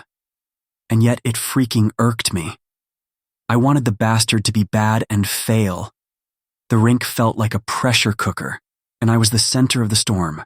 My shots a test of wills against Shiloh's uncanny prowess. Shot after shot, I watched in shock and horror as he thwarted every attempt with a supernatural agility that defied expectation. It was a thrilling dance of power and defense that left me in awe. Shiloh is actually really freaking good. Too good. Coach Leroy was impressed, everyone was, and yet my heart pounded against my ribcage. With him on our team, we would win nationals for sure, but the thought of it turned my stomach. Shiloh couldn't stay on our team, and I had no idea why. Practice ended several hours later, and I patted the guys on the back as I watched them file off the ice and into the locker rooms, their bodies slumped with exhaustion. The last one to come was Shiloh. He took off his helmet, his sweaty brown locks plastered to his forehead. "Good game," I said to the last guy and watched wearily as Shiloh approached. I turned away from him and he laughed. "What, no good game for me too, Captain?" Shiloh said, but he spat the word captain as if it were a joke. "Not if you aren't going to take it seriously," I said, giving him a tired once-over. "Playing for nationals isn't taking things seriously. So what is?" Shiloh said as he skated over to where I stood. His body was way too close, looming over me, so I had to skate back, but there was nowhere to go with the boards right there. "I'm worth 10 of all the guys on the team, Black, or did you lose your eyesight out there?" "With an ego like that, I can't imagine how you managed to fit inside the building." My pulse beat like a butterfly's wing as he stepped even closer, a sly smile curling his lips. "Move." "I don't think I will." Shiloh leaned in, his hot breath washing over my cheek. "Do you know what? I think I'll stay right freaking here, Captain, and enjoy the view." "What view?" "The view of me kicking your ass and or watching it, whichever one comes first." Shiloh smirked. Then he was gone. Skating back toward the locker room with the other players. Heat flared across my cheeks, and a blistering fire raged in my core. Now I knew why the bastard couldn't stay. It was because watching him thwart me had made me harder than a goddamn rock. He was arrogant. All the worst traits I hated about men who play hockey, and yet desire curled through me like liquid warmth, spreading to my limbs. I don't do relationships, especially with what happened the last time. Yet I wanted him. That one time at the club hadn't been enough. How the hell would I make it to nationals like this? God, I'm completely screwed.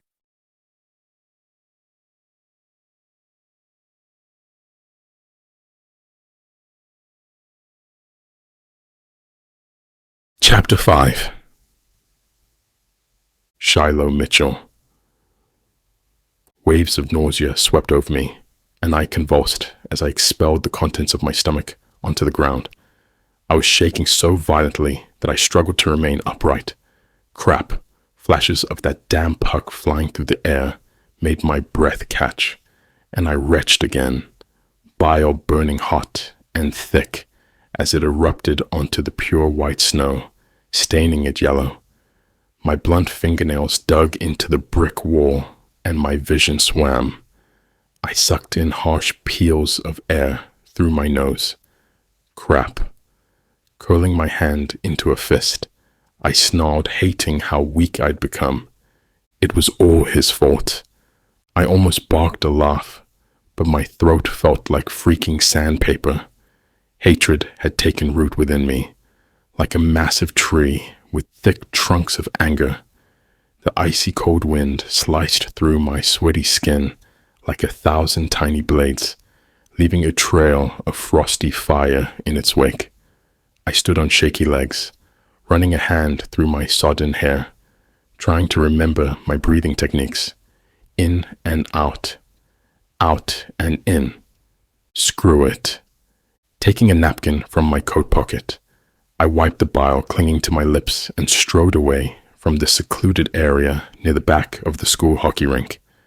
Nobody was around, and I was thankful for it as I balled the napkin and threw it in the nearest trash can. This campus was different from the one at Ferris State University, but this one had the best hockey team in the state. My father was pushing me to go here after I'd taken a year off for my injury.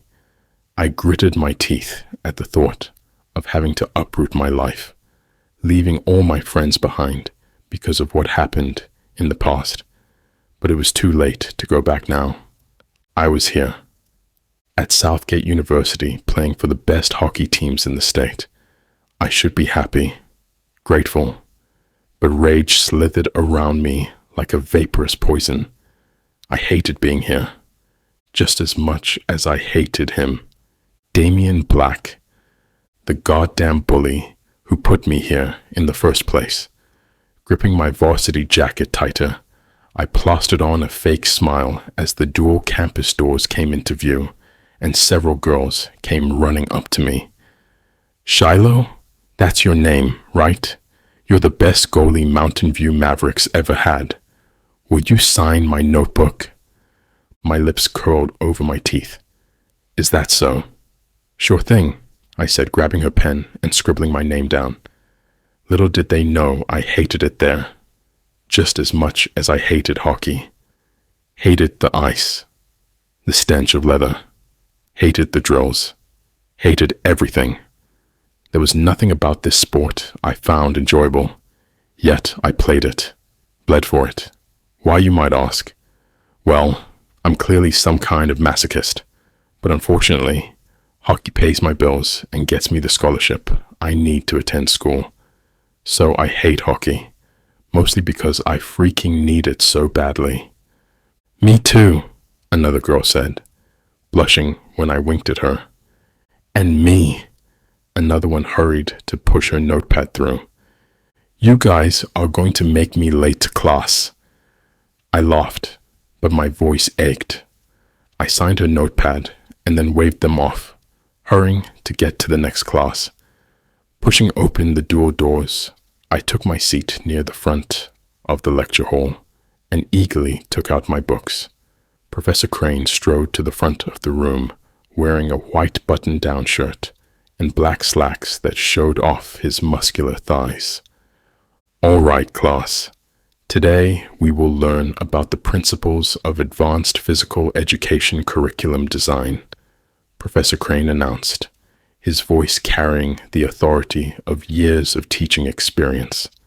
The lecture hall buzzed with anticipation as students settled into their seats. I was a senior about to graduate with a master's in physical education and teaching. I felt a sense of accomplishment and readiness for the challenges ahead. 2 more semesters of hockey hell, and then all of this crap would be over. I'd go off and do what I really wanted to do, which was teaching students physical fitness. The lecture proceeded, delving into the intricacies of curriculum development, assessment techniques, and strategies for promoting physical fitness in students. I listened attentively, recognizing that each piece of information added to the foundation of my future career. With graduation on the horizon, I was eager to put my education into practice, to inspire the next generation to lead healthy and active lives, and to foster a love for physical education. Hockey would be in my review mirror, along with Damian Black. Well, right after I got a taste. My lips tugged at the corners when I remembered our kiss at the club, the bristles of his dark facial hair as it scrubbed against my cheek. Damn, Damian tasted divine. I couldn't wait to break him, smash him into a million pieces the same way he fractured my knee all those years ago. A demon indeed, I thought, as I brought the cap of my pen and trailed it over my plump bottom lip. Professor Crane's gaze caught mine, and I watched his Adam's apple bob. He pushed his thick frame glasses higher on the bridge of his nose before clearing his throat and continuing. I adjusted my thickening member in my jeans, recalling his plump red lips wrapped around it at the club a few weeks ago. Southgate University was getting better and better. Too bad there wouldn't be a repeat of that. Professor Crane, Alec, was a real slut. The types that dressed like Bible salesmen during the day, but got their asses railed at night. He'd been hot, but Damian was hotter. Something about him resting his head on my shoulder while I jerked him off made my heart beat faster. His strong, angular jaw that seemed to always be covered in a 5 o'clock shadow, and the sweet moans I ripped from his lips had me aching for more. Soon, I need to bide my time. Damian wasn't something I could just sink my teeth into. I needed to unravel him, unspool him inch by inch, until he was putty in my hands, and then I'd strike. The bastard wouldn't know what hit him. Class ended several hours later. Slinging my bag over my shoulder, I caught Professor Crane's eye and shot him a wink, retching when his entire face flushed red. I laughed when he spun away and strolled out the door. A damn shame I couldn't have him again, but cocksluts were dime a dozen, and besides, I had bigger fish to fry. Like the captain of the Frost Vipers, I pushed open the dual doors and walked outside, only to shiver with each gust. The frigid wind cut through the air, assaulting my face with an intense needle-like cold that made my eyes water. And it wasn't even winter yet. That's what I hated about the cold. I grumbled under my breath and strolled to the campus parking lot where my baby was parked. I sighed as I approached my bright red Python Roadrunner, a classic muscle car that exuded power and nostalgia. The sleek, curvaceous body of the car gleamed in the sunlight, and I couldn't help but grin as I ran my hand along its polished exterior. Damn, my baby is on fire today. Sliding into the driver's seat, I felt the familiar embrace of the leather interior, the scent of well-worn leather, mixed with the faint aroma of gasoline and engine oil, creating an intoxicating blend that never got old. I gripped the steering wheel. The cool metal of the rim sent shivers of anticipation up my arms. I twisted the key, and the engine roared to life. A deep, throaty growl pierced the air as the muffler let out a fierce, ripping sound, causing several heads to turn and eyes to widen. It was as if my Python Roadrunner had announced its presence with a proclamation of pure, unadulterated power. The rumbling engine idled impatiently, hinting at the exhilarating ride that awaited me. I revved the engine a few times, relishing the sensation of the car's power coursing through my veins. The revs echoed off nearby buildings, a thunderous symphony of speed and precision. I tore out of the parking lot.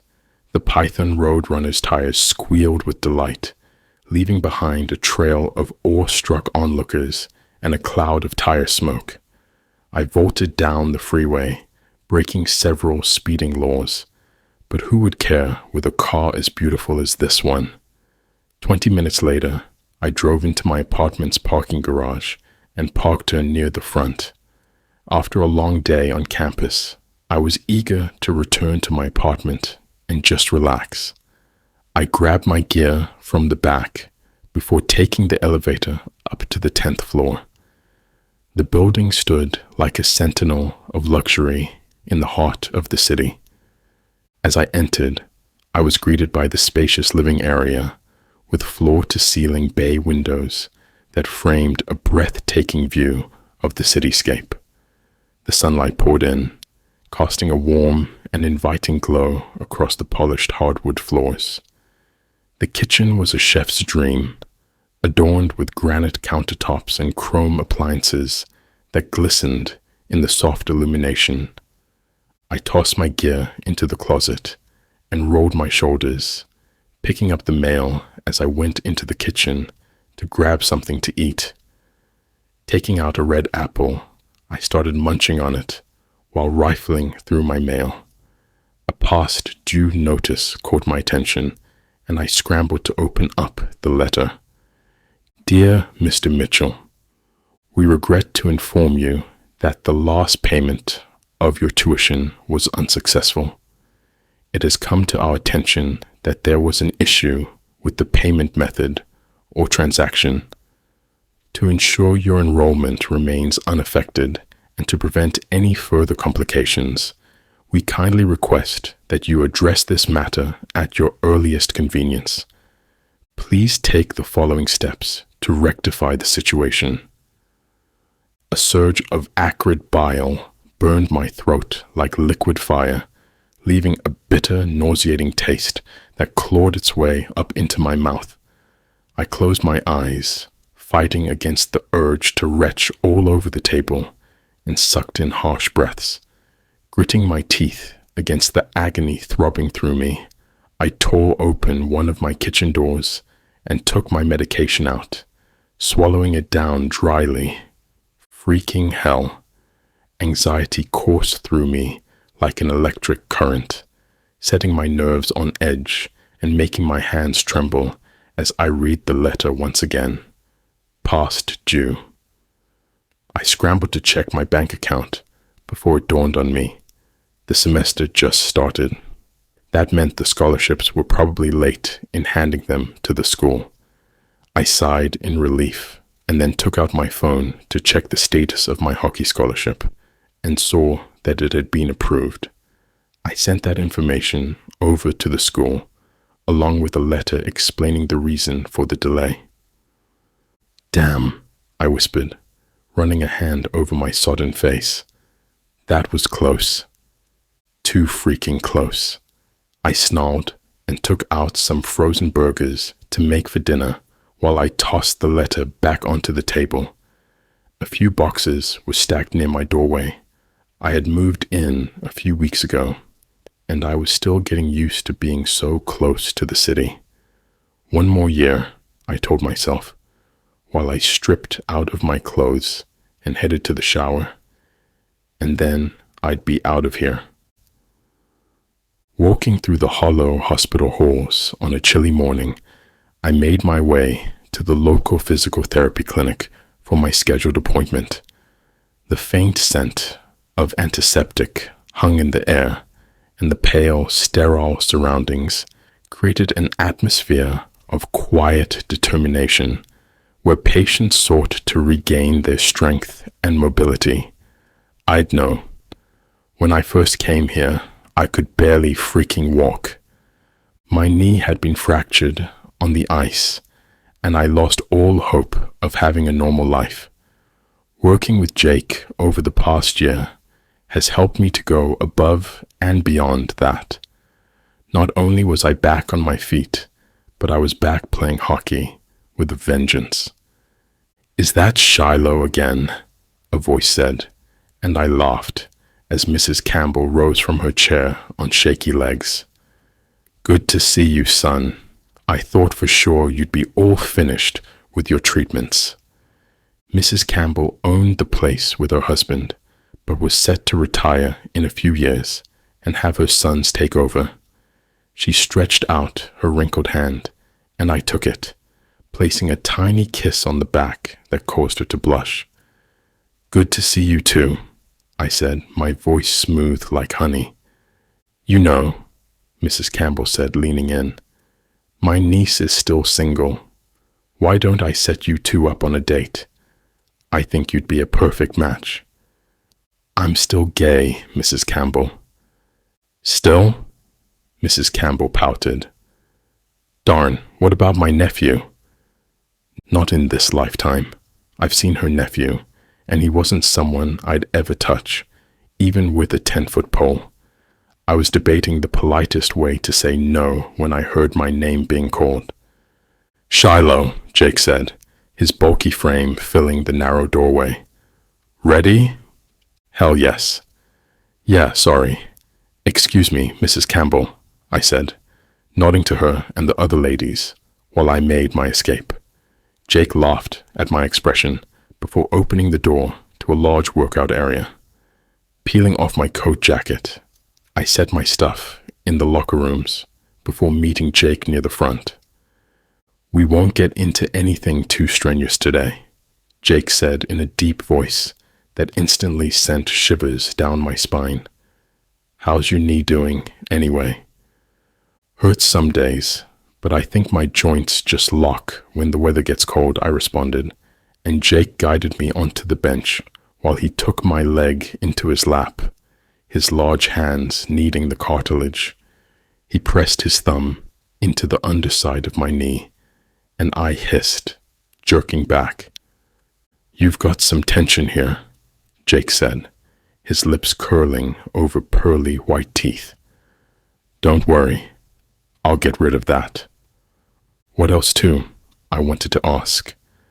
Licking my dry lips, I felt my face warm from the memory of my second to last appointment here. Jake had been my trainer since the beginning, so I was surprised when right before I left, he dragged me into one of the closest rooms, dropped to his knees, took my shaft into his wet mouth, and made me come so fast my knees buckled, and then left without a word. The man looked sinful. I peered at his crisp white shirt, straining against his muscular pecs, those bulging forearms that could probably bench press me, and his stubbled, angular jaw. Get a grip, I reminded myself. I'm not here for that. I flexed my leg as he worked it over in the best massage I ever had in my life. I leaned back on the bench and released a moan. You good? Jake laughed. Yeah, you have no idea how much I needed that man, I said. I think I do, Jake said, his lips curving in a smile. You seem wound tight. How's hockey going? Good. We've got state nationals coming up, and then graduation, so I won't be able to come back for the time being. Jake nodded. Okay, just make sure you take care of your knee. Yes, you've made a full recovery, but knee fractures are no joke. If you play a lot of hockey, you'll need to be more vigilant, work on your endurance, and schedule time for relaxation. I don't want to see you back here, Shiloh. Agreed, I said with a sly grin, and Jake chuckled. You know, your dad stopped by. Jake continued his menstruation on my knee, but I stiffened. He was asking about you. I wasn't sure what to tell him. Tell him to go to hell, I said casually, and Jake stared into my eyes before he went back to what he was doing. Jake said nothing after that, and I was glad for it. Screw my father. He was the reason my knee got fractured in the beginning. I never wanted to play hockey, but he had forced it. Throughout my life, I have been pushed to attend every hockey tournament and join every hockey team, all for his benefit. Jake went through a workout routine with me to elevate the stress on my knee. Most of them I already knew, but it felt good to work it out with someone else. Jake wiped his forehead on a cloth when we finished an hour later. I guess this will be the last time I see you, at least for a while. I took in his muscular back as he fiddled with putting the weights back in front of a large mirror. Lean and broad shoulders flexed with each movement, and my pulse thudded. I thought about walking up behind him, placing my large hands on his narrow hips and bunching the fabric of his white shirt in a white-knuckled grip. I'd catch a whiff of his clean scent of pine aftershave. It would fill my nostrils in a tantalizing haze. I'm not here for that. I stood and put on my coat, knowing this would probably be the last time in a while I'd see Jake. After he finished with the weights, he came over and we shook hands. Thanks, man, for everything. I appreciate it. Yeah, Jake said, but didn't release my hand right away. His pink tongue darted out to lick his lips, and I tracked the motion with my gaze. Damn, my member twitched, but I seriously couldn't continue this. I released his hand and forced a smile and mock salute before heading out the door. I waved goodbye to the people at the desk, not staying to linger, even though they called me over. Just as I was about to leave, a man in a dark suit and ginger hair walked in. I kept my head low, avoiding all eye contact, but he spotted me. Shiloh? It's Dustin. Do you remember me? Oh yeah. I nodded to him and kept walking. Good to see you, but I'm late for another appointment. Sure thing, man. Come by any time. Dustin called after me, and I hurried to my car. That was close. Dustin stood near the entrance and waved. Crap, I need to go. The smell of burning rubber filled the air as my car tires spun, gripping the asphalt for just a moment before it shot out of the parking lot like a racing beast unleashed. It wasn't until I hit the freeway that I sighed in relief, and a laugh bubbled out of me. Damn, Jake was so freaking hot, but I wasn't interested in being a homewrecker. Dustin was Jake's boyfriend and has been for the past 10 years. There was no way I was getting wrapped up in that mess. If Jake decides to cheat, then that is on him. I sped down the highway, my thoughts going back to what he said about my father visiting. If he came to the clinic, it meant that he was in town, nearby. God, I couldn't stomach it. We haven't spoken since Mom died. A few years ago from breast cancer, she had been the only thing keeping us together. It didn't matter. After this year, I wouldn't need him anymore. Graduation was coming up, and then I'd be off in my degree, doing what I really loved. I'd finally put hockey and all the crap that happened to me in the past, except for Damian, not until after I had my fun with him first.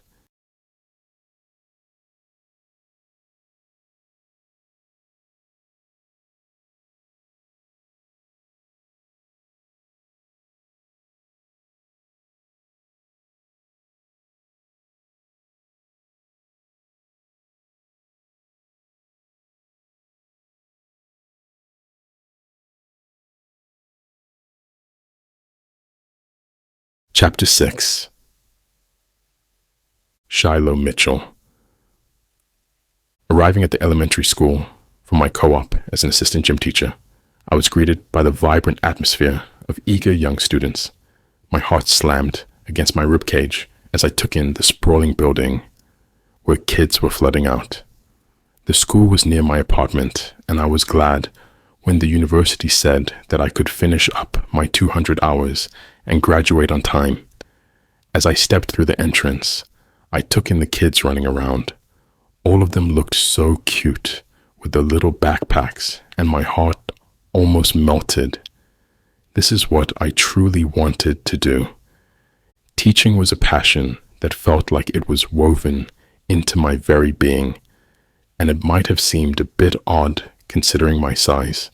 Most people expected me to pursue a hockey career. However, ever since my mom passed away from breast cancer, I couldn't shake the desire to follow in her footsteps. She had been a teacher, and from a young age, I knew that I wanted to carry on her legacy in the world of education. I went to the front desk and signed in, where I was greeted by the school secretary, a warm and friendly woman with an air of efficiency. She had a welcoming smile and kind eyes, which immediately put me at ease. Her neatly combed brown hair was streaked with strands of silver, and she stood from her desk. Mr. Mitchell, I presume. Shiloh, nice to meet you. Welcome to our school. I'm glad you're here to help out. My name's Mrs. Anderson. Let's begin with a tour so you can get to know the place. Thank you, Mrs. Anderson. I'm excited to be here. Great. As we walk, I'll show you the ropes. We can start with the kindergarten classrooms and work our way up.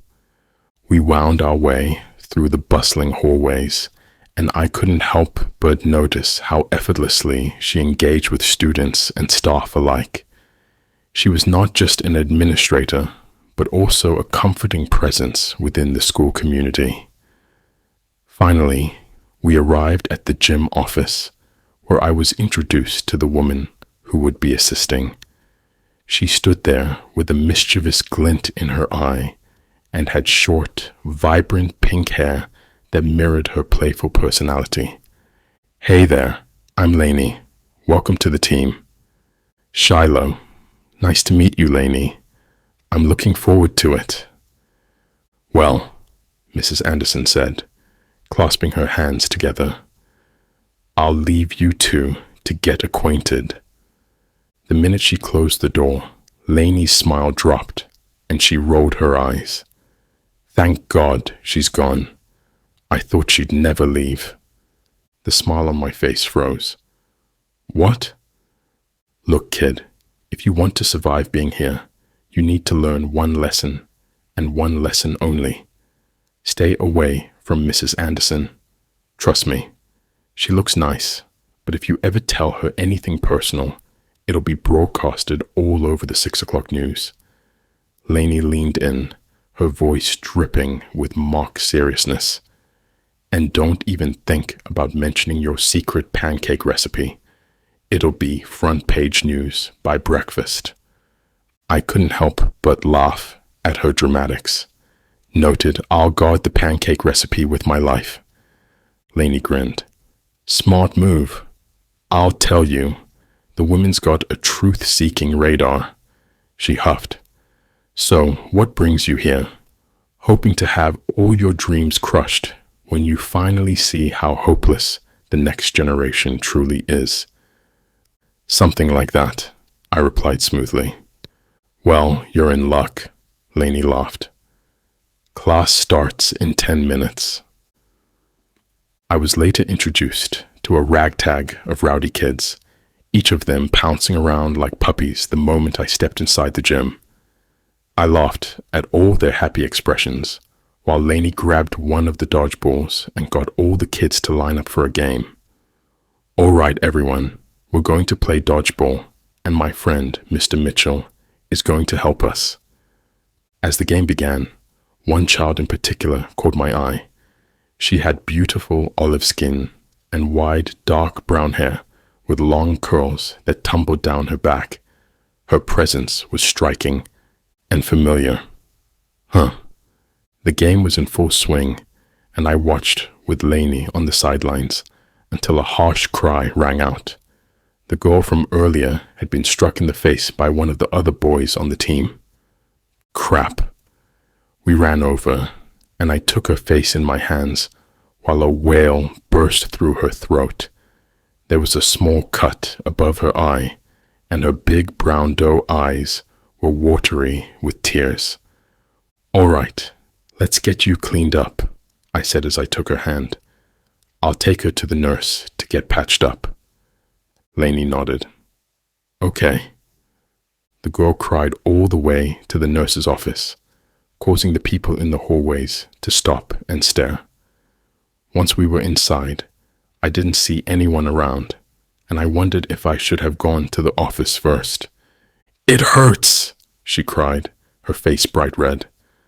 "Okay, hold on," I said, rummaging through her equipment to find some first aid bandages. "Here, I found it," I said, yanking out a few band-aids and putting some hydroperoxide on the table. "Hold still, because these magic bandages work like a charm. They'll heal you up so fast, you'll be back in the game before you know it." "Magic?" she croaked, and stared at the band-aids with wide, glistening eyes. "You bet. They have a touch of fairy dust in them, which makes them extra special and super effective." "That's what Daddy says too, but I have to be good in order to get their healing power," the girl said, wiping her eyes. "Yes, hold still. Let Magic Mittens work his magic," I said, then cleaned the wound before putting a band-aid on it. She giggled at the name, and I blew on the wound and patted her back. "Wow, you're so brave. I can't believe how fast that magic worked." "Thank you, Mr. Mittens," she said, grinning at me. I snorted a laugh, then found a lollipop in the nurse's drawer and gave it to her. "You know my name, but I don't know yours. How about I call you Hobbit? How does that sound?" "It's Ayana," she declared. She thought for a moment. "This many." She held up 5 fingers, but I already knew her age. "No way. That's so old, you're ancient," I said to her, causing her to giggle. "Are you ready to go back now and play?" I asked. Ayana nodded, and I took her hand. Together we walked back to the gym. Lainey saw that she was all patched up and patted her head. "Go play with the other kids," Lainey said, giving Ayana a light shove. "How did it go? Was the nurse there?" I shook my head. "I did what I could, but it was a small cut. I can notify the parents if you want." "No, it's fine. After this you can head out. It's your first day, after all. We wouldn't want to scare you off.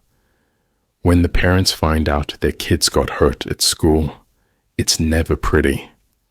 I chuckled, because I certainly understood that especially in the gym, class accidents were prone to happen. We finished up the class and then I headed out, feeling good about my first day here. Who knew? Maybe this place would grow on me. I really loved teaching children. Beads of sweat trickled down my forehead while I tossed and turned.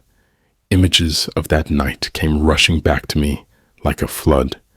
The demon rushed toward me, fangs bared as he took the shot that pierced through my knee, shattering it in several places before he raced off to victory.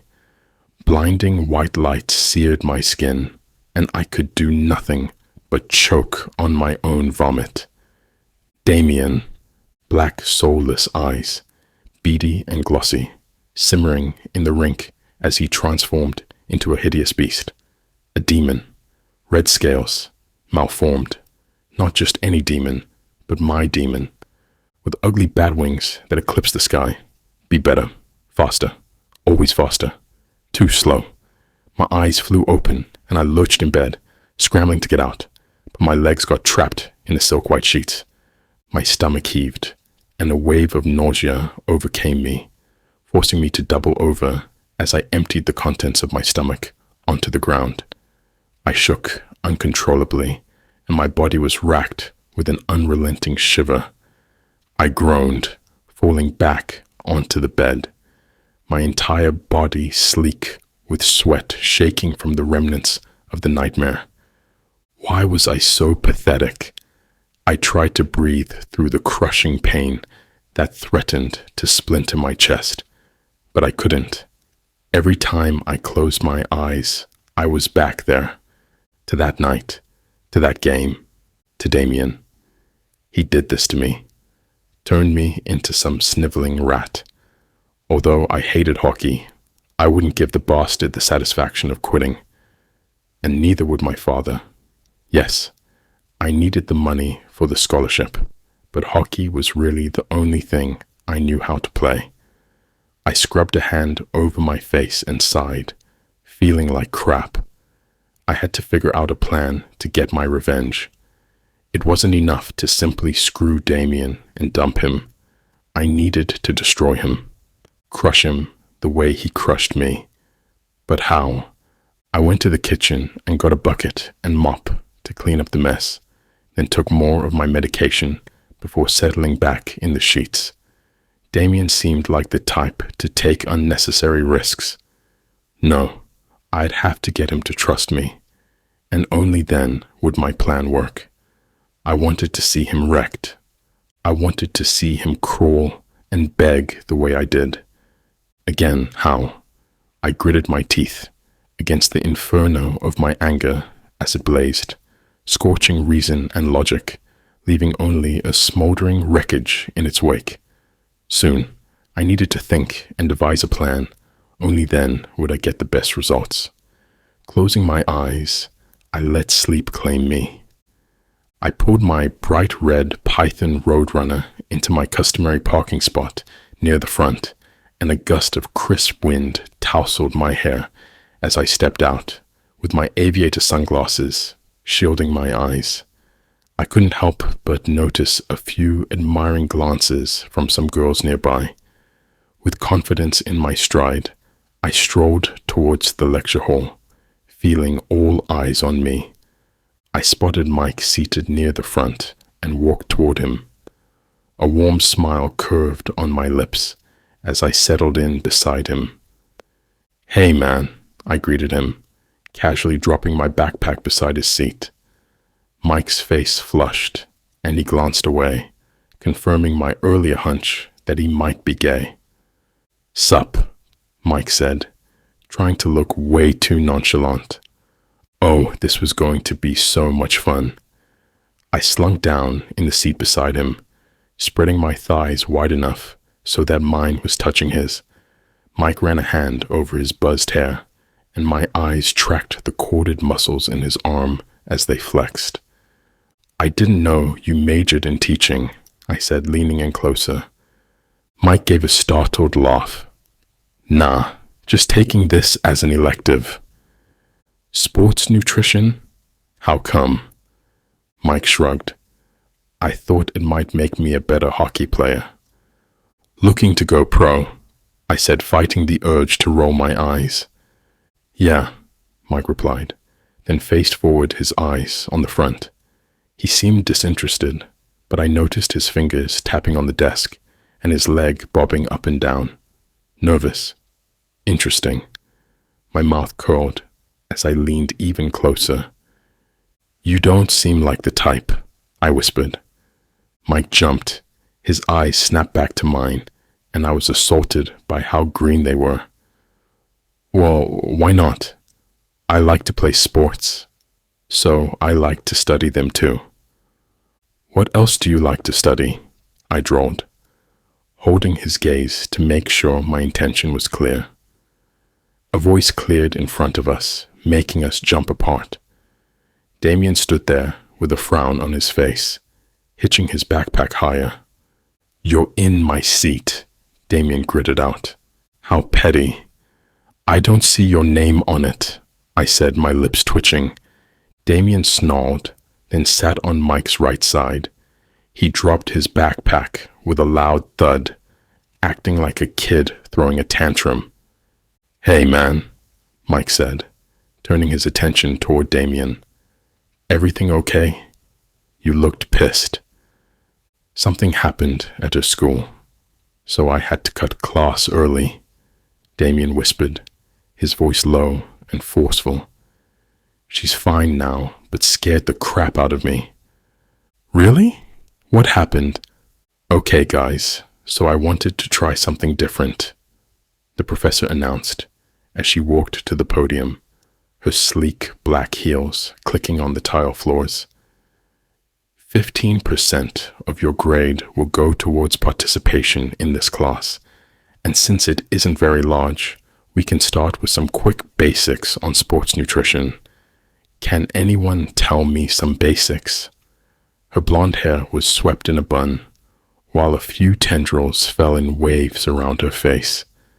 I could tell this would not be an easy class, and since I wanted to graduate with honors, I prided myself on being diligent and working hard. I raised my hand. "You there in the front," the professor said. "I think they call you Beast." Her mouth tugged into a wry grin, and the lecture hall erupted in laughter. Heat crawled up my neck, and I grinned at her. With a playful glint in my eye, I stood and replied, "Only on the weekends, Professor." The lecture hall filled with laughter, and I flashed a charming grin before settling back into my seat. "I love it," she said. "So, what's the answer to my question? And state your name, please, and your major." "Shiloh Mitchell, Masters in Physical Education and Teaching. To answer your question, I think balancing macronutrients, like carbohydrates, proteins, and fats, to fuel and recover from physical activity," I answered. "Excellent," she said. "Anyone else?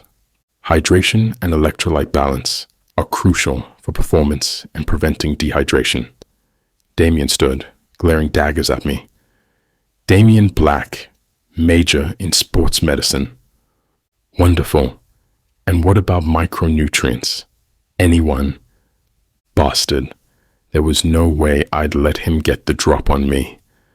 Micronutrients like vitamins and minerals are essential for overall health and can impact athletic performance too. Timing.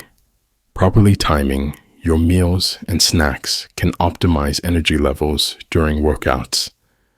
I gritted my teeth, ignoring the rage simmering in my core. Our teacher nodded approvingly as the back and forth continued. You two are on fire. Now, let's talk about protein.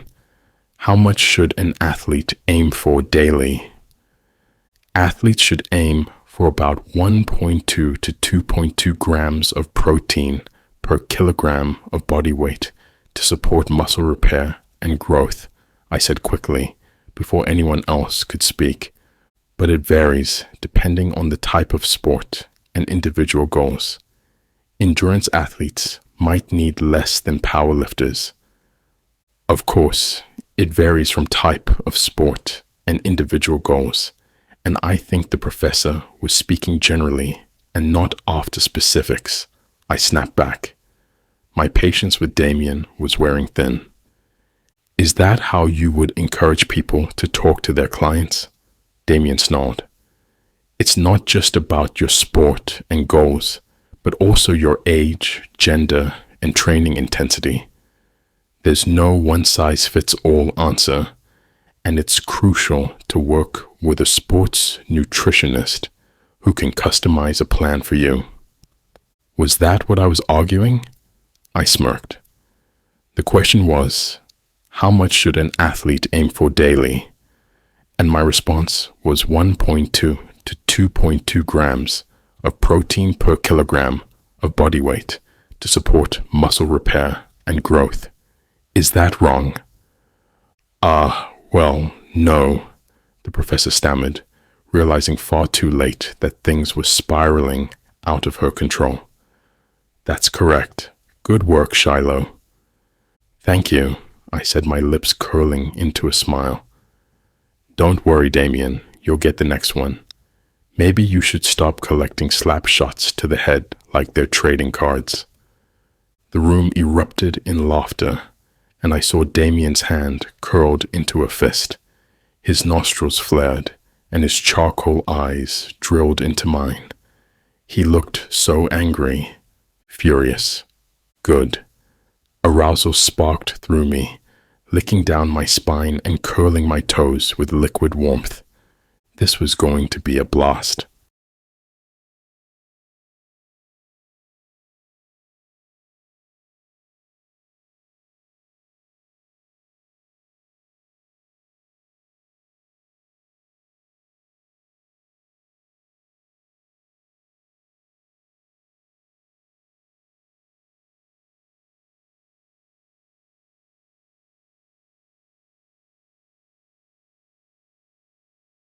Chapter 7.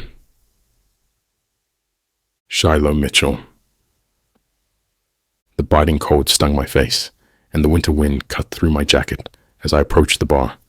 The world turned monochromatic in the frosty air, but all of it was swept away when I opened the door. My eyes scanned the room before landing on a familiar face near the back. Lainey's pink hair stood stark against the wooden panels of the bar as she gave a boisterous laugh at the bartender. Peeling off my scarf, I waved when she caught my eye and snagged a seat beside her. Glad you could make it, she said, her lips curved in a smirk. Here, you seemed like a spiced whiskey kind of guy. I laughed, taking the drink and draining it in one go. It had been a few weeks since I started working at the school, and Lainey and I had hit it off right away. She had my sides splitting most days in laughter, and it was rare to find a teacher who genuinely loved what they did, even years after. The whiskey burned my throat, and I sighed against the delicious taste of spice. That's the good stuff. Damn right, Lainey said, then leaned in close. So, what the hell brings you here? You don't seem like the teacher type, to be honest. You look like you could bench press me and all my students. Maybe I will someday, if you asked nicely enough. Lainey snorted. Seriously, I heard an interesting rumor that you're nicknamed the Beast at Southgate University. Is that true? How'd you hear that? I asked, then signaled to the bartender to refill my drink. Come on, Lainey huffed. With your looks, every girl in a 3-mile radius wouldn't stop talking about the new hottie goalie. I kinked a brow at her, and she flushed. I mean, not that I listen to gossip or anything like that. Sure, I said, then took the drink the bartender passed over to me, swirling the golden ambers around before taking a sip. I had an accident a few years ago, and I needed to transfer schools. It was after my mom died of breast cancer. Crap, Lainey responded. I'm so sorry. I shrugged. It is what it is. I play hockey for the scholarships, but my real passion is teaching. It's what she would have wanted me to do, and I enjoy it more. Cool, Lainey replied, then took a mouthful of her brewski. I never liked watching sports. That crap is way too boring for me. My mouth curved, but I didn't respond and continued to sip my drink. Are you seeing anyone in the city yet? I have a few girls I can introduce you to, Lainey continued. Unless they have a dick, I'm not interested. Lainey's brows climbed up her forehead. You're gay? Crap, I knew it. I mean, no offense, but I have a spectacular rack, and the fact you didn't notice once said a lot. I barked a laugh, then my eyes flew down to the tight black shirt she wore showing off her busty tits. Yeah, it was pretty nice. Sorry, babe, I winked at her. So, have you met any guys recently? I chewed the question over in my mind, thinking about how to answer that. There was one guy that caught my attention and held it in a freaking vice grip. Images of Damian's obsidian eyes came into my mind when I thought about the last time I saw him, fuming red, his nostrils flaring, as I answered each question seamlessly, stealing his thunder. Damian didn't look like a model student, but once I looked into it, I realized he was on the dean's list and about to graduate magna cum laude. Brains and beauty.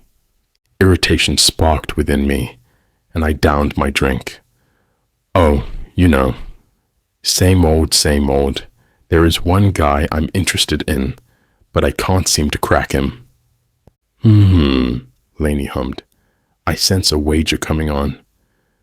I turned to her, my lips twitching. What do you mean? Well, it seems like you need some incentives. I'm sure you're used to getting guys to fall at your feet, and for some reason, this guy won't. Am I right? Not exactly, but I wasn't going to tell her the details. Something like that. Why do you like him? She probed.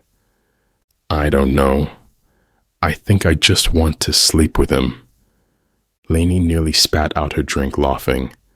Wow, you're blunt. I shrugged. It was true. I wanted to screw Damian and then dump him. Breaking his heart would be far more satisfying than hurting him on the ice.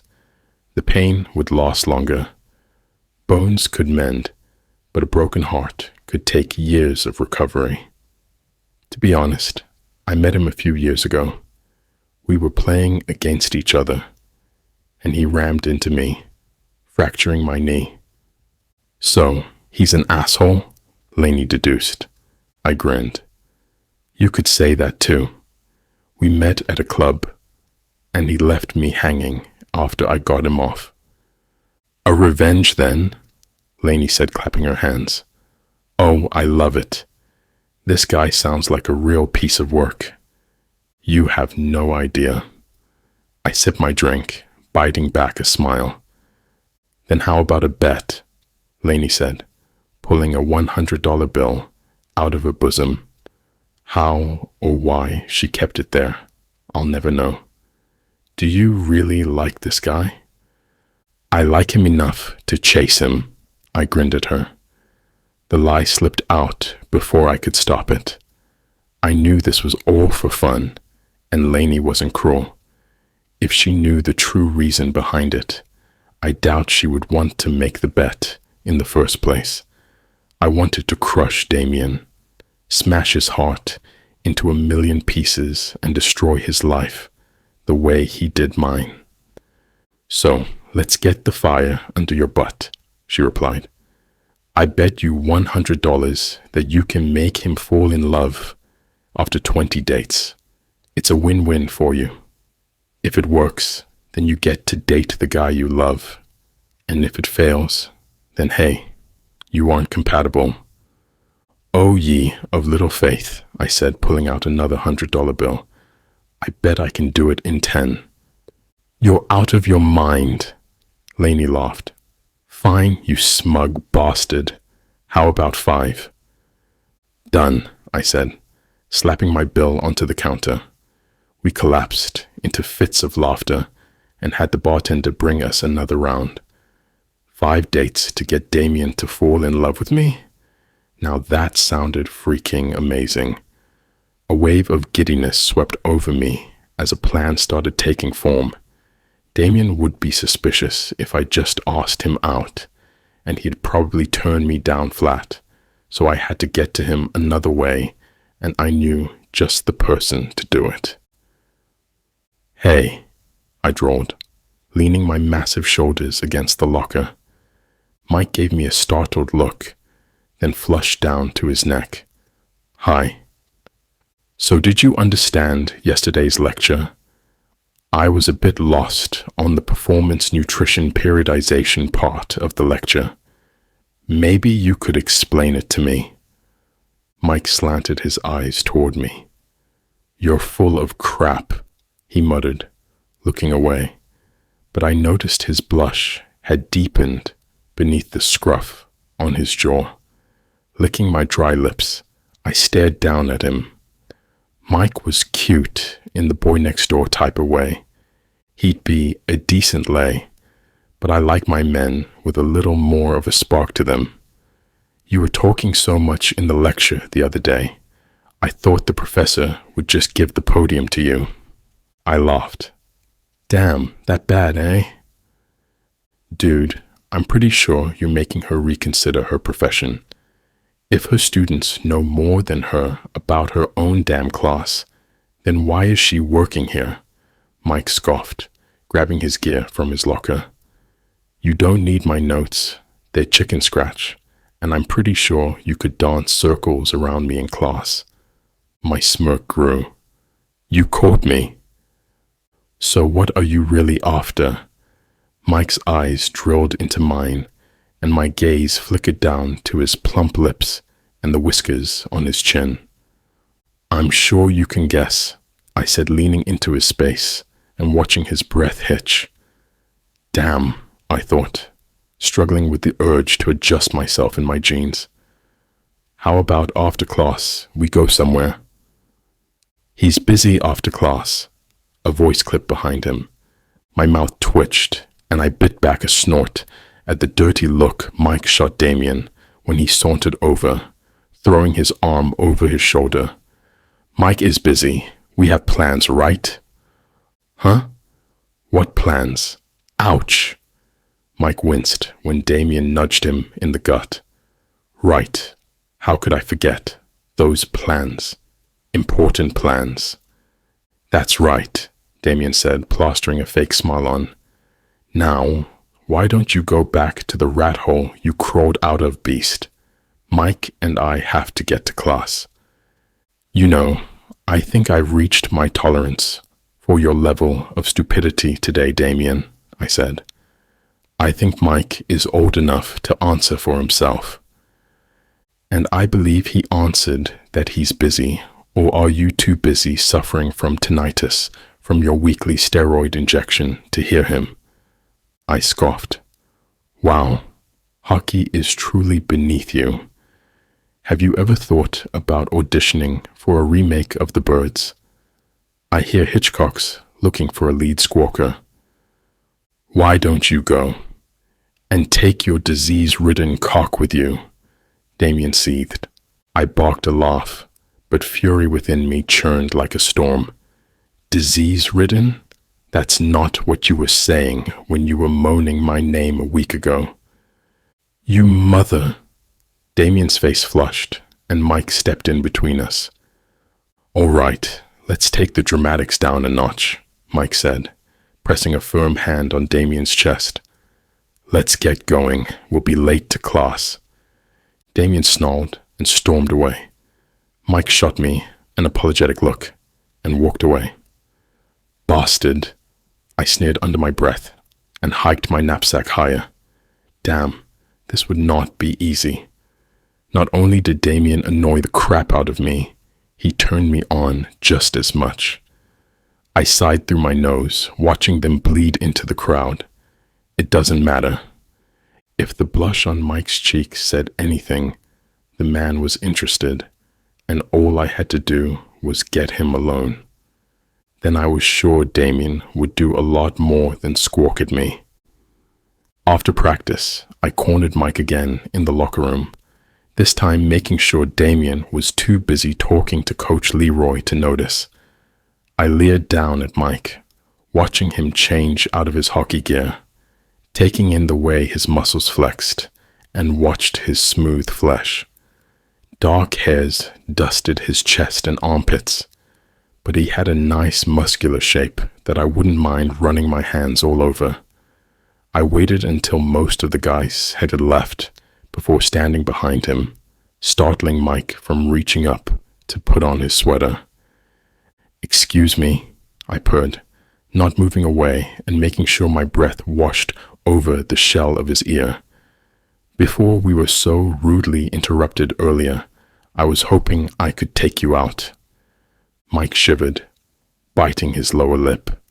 He tensed, and I rested my hands casually on his Calvin Klein underwear that was peeking out from his blue wash jeans. Damn, he was sexy. Licking my dry lips, I brushed my nose over his cheeks, not giving a crap what the other guys on the team thought. Mike stammered, his face heating. Geez, we're in public, Shiloh. So? I whispered.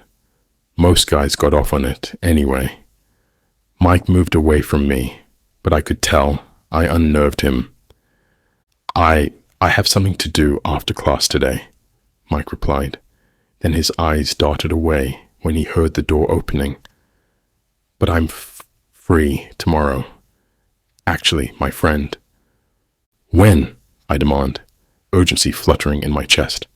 I wanted him, not only to screw with Damian, but for my own selfish satisfaction. Then Damian and Coach Leroy were walking back into the room, and the mood between us broke. Mike turned back to his locker and continued to put his clothes on, while I shoved my gear into my bag, annoyance building inside me. Slinging my gear over my shoulder, I walked out of the locker room. Another bust. Crap. My temper smoldered like a lit fuse, ready to explode with the slightest provocation. It's been weeks since that night with Damian, and I hadn't gotten laid since.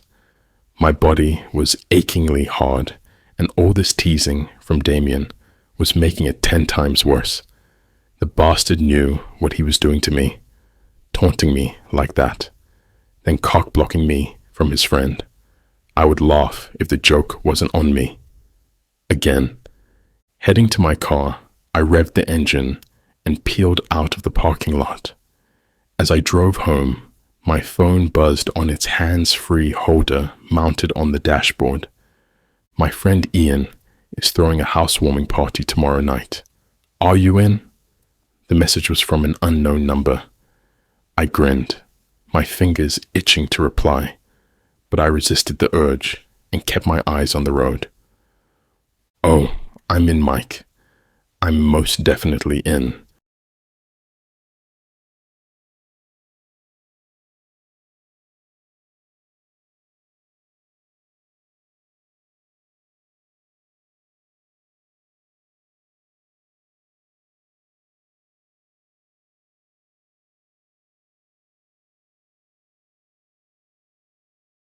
Chapter 8. Shiloh Mitchell. An icy wind nipped at my skin as I weaved through the throes of people blocking the front door.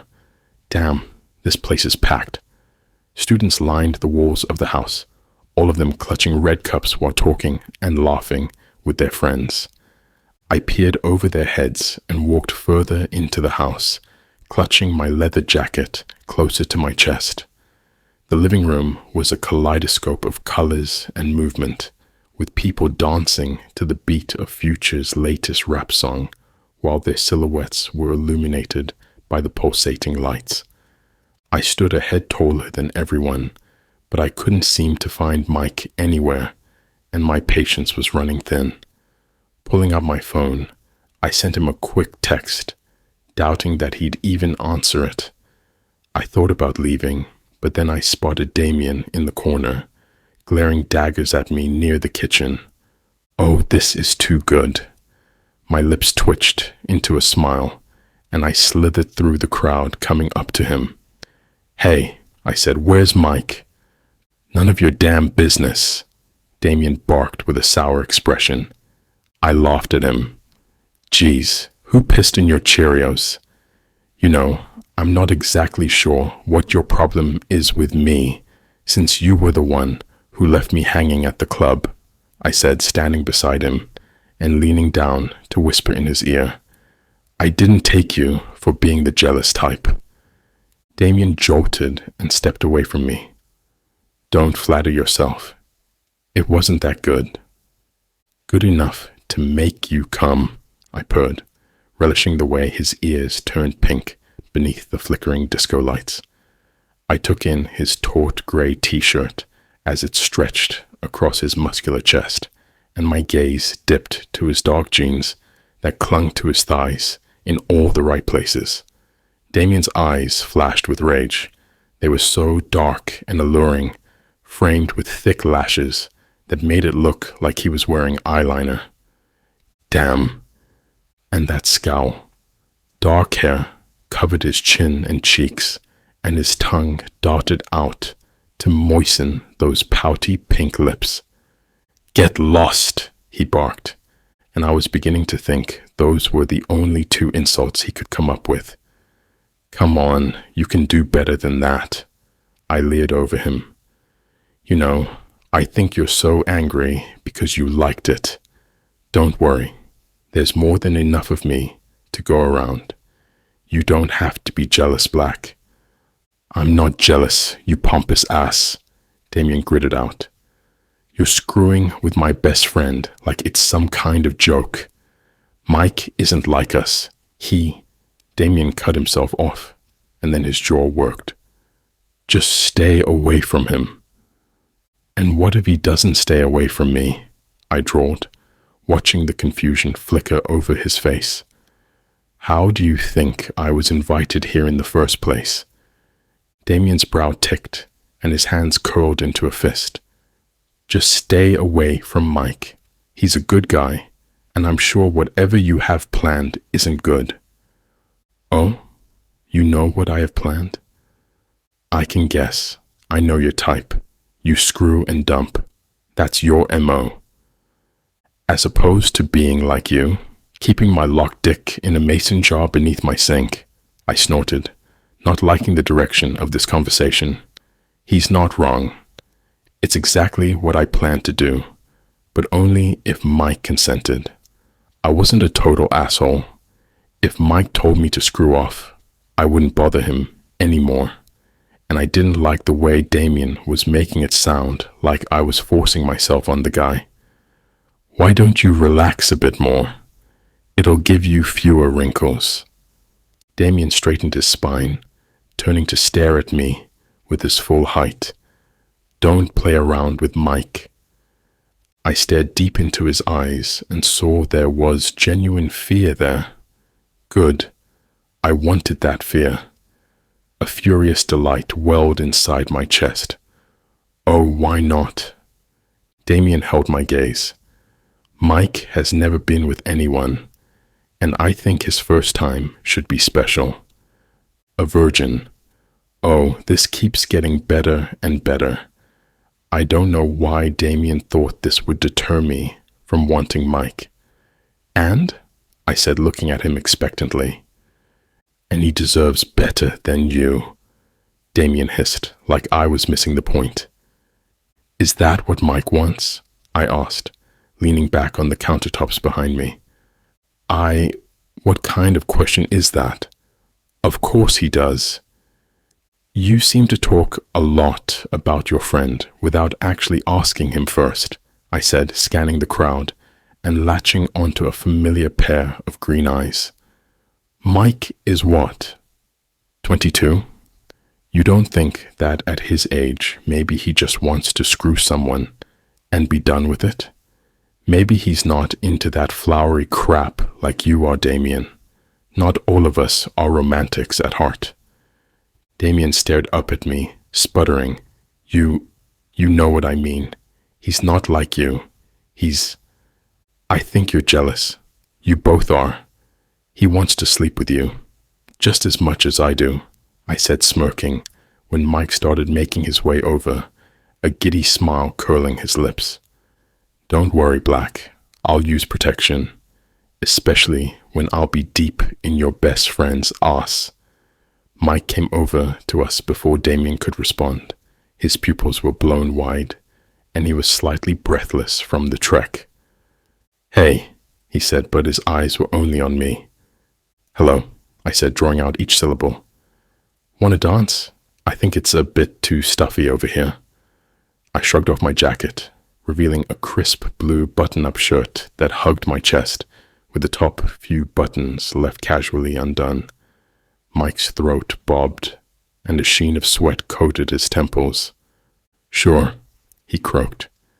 Taking his wrist, I guided him onto the dance floor, finding a spot right in the middle, and spun him around so that his ass was pressed against my crotch. I kept my eyes on Damian, while I felt the music thrumming through me. Mike tensed, seeming shy and unsure of himself, as I swayed slightly. Relax.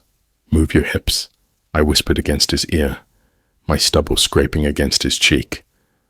I don't know how, Mike stammered, a blush flaring up his neck.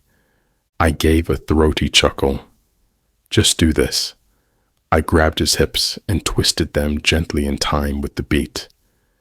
Mike relaxed beneath the menstruation of my hands, and I snatched some alcohol from someone walking by with a tray of drinks and thrust it into his hands. Drink. You'll be loose soon enough. Then filled again with my shaft. I nibbled on his neck, running my tongue along the corded muscles there, tasting the salt on his skin.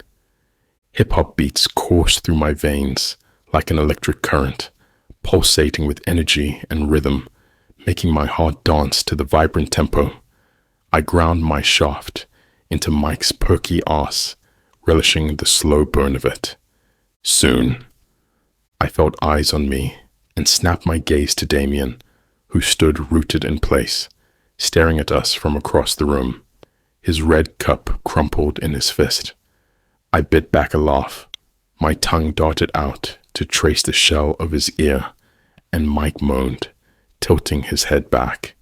He shivered when my fingers found his taut chest, and I gave his little nubs a firm squeeze, then pulled away. Why don't we find somewhere more private? Mike nodded and grabbed my hand, leading me up a winding staircase. I turned to look back, only to see Damian grab his cup and hurl it against the screen door. Mike led me to a vacant guest room that had a few bags in the corner. This is where I'm staying, he slurred and stumbled to stay upright.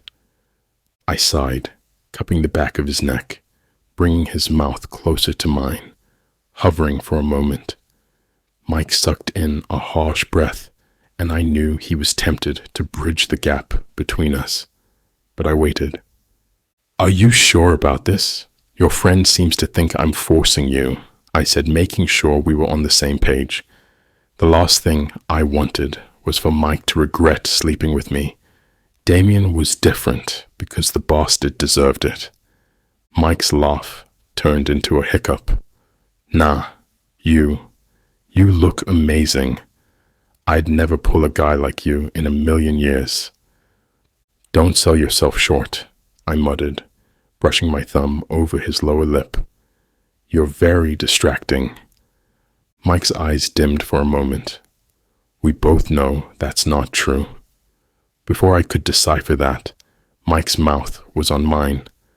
The kiss was sloppy and way too uncoordinated, but I laughed and held his chin, guiding his mouth in a way that had us both moaning. I licked his bottom lip. Then when he sighed, I slid my tongue into his moist mouth. Mike grunted, fisting my shirt as I walked us both back to the bed. Damn, he tasted good. My tongue lapped at the fruity drink he had earlier, and my hands flew to his plump ass, kneading it with my massive hands. Mike turned into putty beneath me, sighing and trembling in my arms. I growled into the kiss, loving how responsive he was to my touch. Our tongues pushed against each other, hands groping and wandering for purchase. My shaft felt like steel in my jeans, and I was eager to get off after such a long dry spell. I pushed him onto the mattress, and he bounced a little before I pressed him down. Mike's heart was thundering in his chest, and his palms were clammy with sweat. I'll make it good, don't worry, I said, and got down on my knees. After it was over, I crawled up his body, laughing at his blissed-out expression. Are you good, man? That was amazing, he slurred. It's exactly how I thought it would be. Bile sears my throat, and I realized Damian was right. Mike wasn't like us. He was kind, genuine. I'd sleep with him, and then move on to the next. I can't do this. My heart hammered as I stared down at him, and all the heat from earlier drained my body. Damn. Running a hand through my hair, I sighed and laid down beside him, staring up at the ceiling. God damn, Damian. Closing my eyes, I breathed beneath the throbbing ache in my temple and then opened them. Mike mentioned he was staying the night, so I rolled out of bed, got a washcloth from the bathroom, and cleaned him up. Mike's light snores filled the air, and I put his pants back on and then gently closed the door. Why did I even want to go after him in the first place? To get to Damian. But hurting Mike wasn't part of the deal. It felt like trying to untangle a web of thoughts, each knot more infuriating than the last. I wanted Damian to pay, but who knew karma would clap back like a sledgehammer? I stared down at my body and cursed, striding out the front door. Forget it. Frustration bubbled up within me, threatening to spill over and scorch everything in its path. I ignored Mike's probing look and found a seat near the back of the lecture hall, not in the mood to sit beside him and Damian. Guilt clawed at my chest, and I realized Damian was right. I was taking advantage of Mike, and I hated feeling like that. It was supposed to be fun, but things were getting out of hand. I was losing track of my goal. I wanted to destroy Damian, and no one else should be collateral. Mike was a good guy, and whoever he chose to be with would be on his terms, not because I was manipulating the situation in my favor. I sank low in my seat, throwing my hoodie over my head and staring at the front. The professor walked in, doing a double take when she noticed I was at the back. She didn't comment and resumed class like normal. This time, Damian took the lead, while I hung back. All right, class, midterms are coming up, and I'd like everyone to work on an assignment for sports nutrition, the professor announced. For this assignment, I want everyone to create a 50-page athletic nutritional diet plan based on the sports that I will outline in the assignment. It will be worth 50% of your grade, and I will pair people up myself to avoid working with your friends." A groan rippled through the room, and the professor chuckled. "Don't worry, you'll have plenty of time to submit the assignment. Trust me." "Okay." She started rifling through her papers and continued. "First up, let's start with my two best students, Shiloh Mitchell and Damian Black. Come and get your assignments." My heart lurched, and I stared at her in shock. Was this some form of torture for answering all the questions correctly? What was she thinking? Pairing us together? I clearly wanted to strangle him every time I saw him. Damian stood and said nothing as he went to the front to get the assignment. I followed, not wanting to dally any further. What is this? Was the universe working with me or against me? Damian's eyes met mine, and I saw a familiar blush creep up his neck. Never mind, this would be great. I bit back a chuckle, feeling like everything was falling into place. The lecture ended several hours later, and I stayed in my seat, confident that Damian would come to me. Sure enough, Damian's bright red varsity jacket came into view as he climbed the stairs to where I was seated. My mouth curved into a smile, and I stood. "I don't like this any more than you do," Damian started, not giving me a chance to speak. "But let's just get this done and go back to hating each other."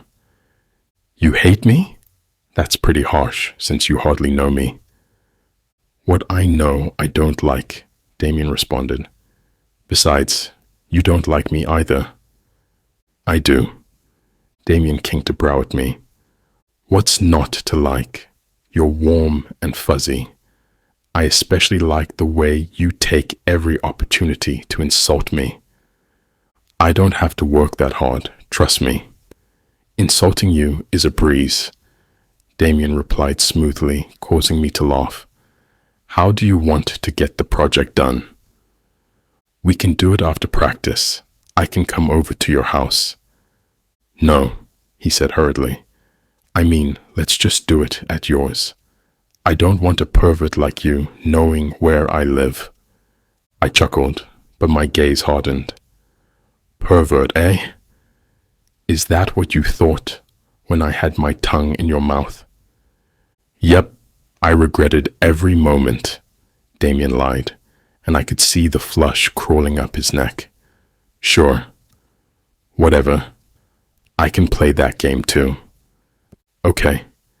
Give me your phone number," I said, and Damian was about to protest, but I interrupted him. "For the assignment, or did you want me to contact you through a pigeon carrier?" "You better not harass me for anything else," Damian said through clenched teeth. "When have I ever?" I smirked. Handing out my phone, I watched him put his number in there before walking away. The sun dipped below the horizon, turning the sky into a blaze of fire. Light snow flitted across the parking lot as I hitched my knapsack higher. School had just ended, and I was looking forward to getting some much-needed rest after spending most of the day running around with the kids. My mouth twitched when my Python runner came into view, standing stark and bright red in the fading light. I was just about to walk towards it when I heard the crunch of snow beneath boots behind me. Turning around, I saw Ayana sitting on a low brick wall, playing with the snow, picking it up in her tiny mitten-covered hands and crunching it in a fist. "Ayana," I said, walking over and pulling my winter coat tighter. "What are you doing here? All the other hobbits have left already." Her face was lightly pink from the cold. "Waiting for Daddy. He should be here soon." Ayana shivered slightly, and I frowned, then sat beside her. "Why don't we wait inside? That way you won't be cold." Ayana shook her little head. No, I like the cold.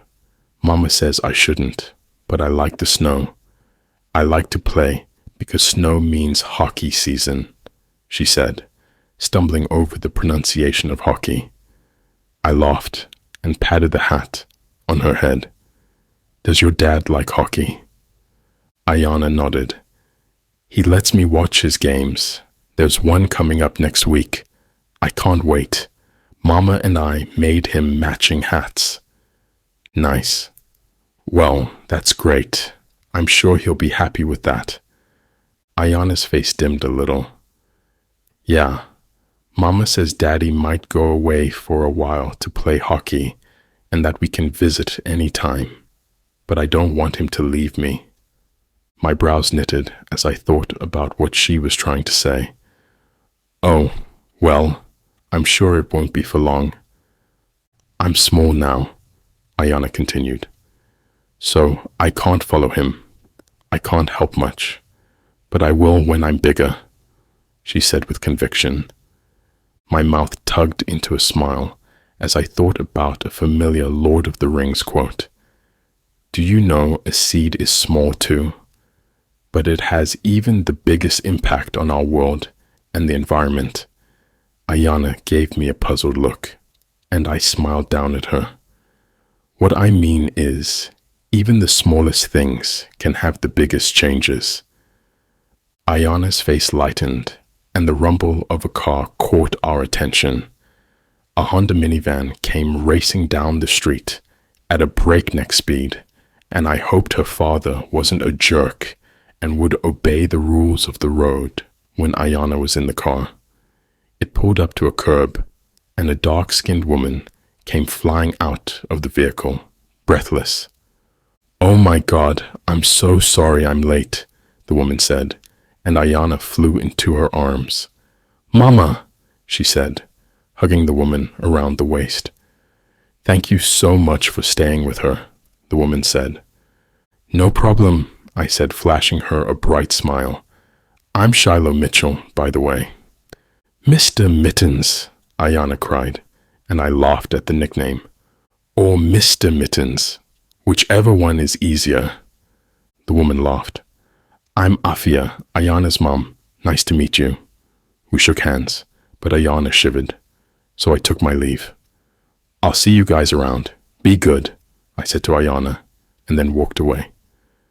Afia herded Ayana into a car seat, and I watched from a safe distance, making sure they were okay, then peeled out of the parking lot. I rubbed the back of my neck and sighed. Today had been a long day. My phone buzzed from where it was on the hands-free console. Let's meet tomorrow in the library at 5 p.m. to get the project finished. I don't want to be spending any more time than necessary with you, Damian texted. I barked a bitter laugh. Don't worry, Damian.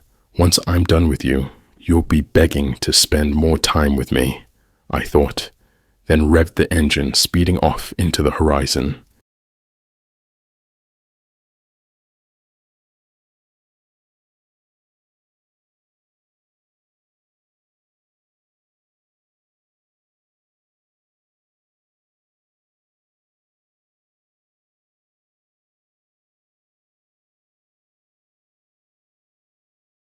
Chapter 9. Damian Black.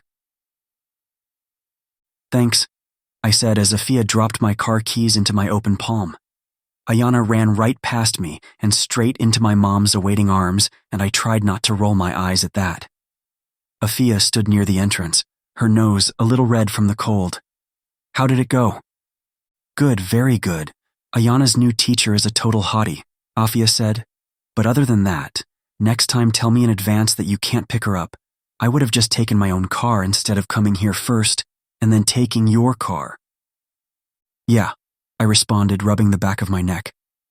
Something came up last minute with an assignment, but don't worry, it won't happen again. Afia nodded and peeked around me. Okay, honey, time to go.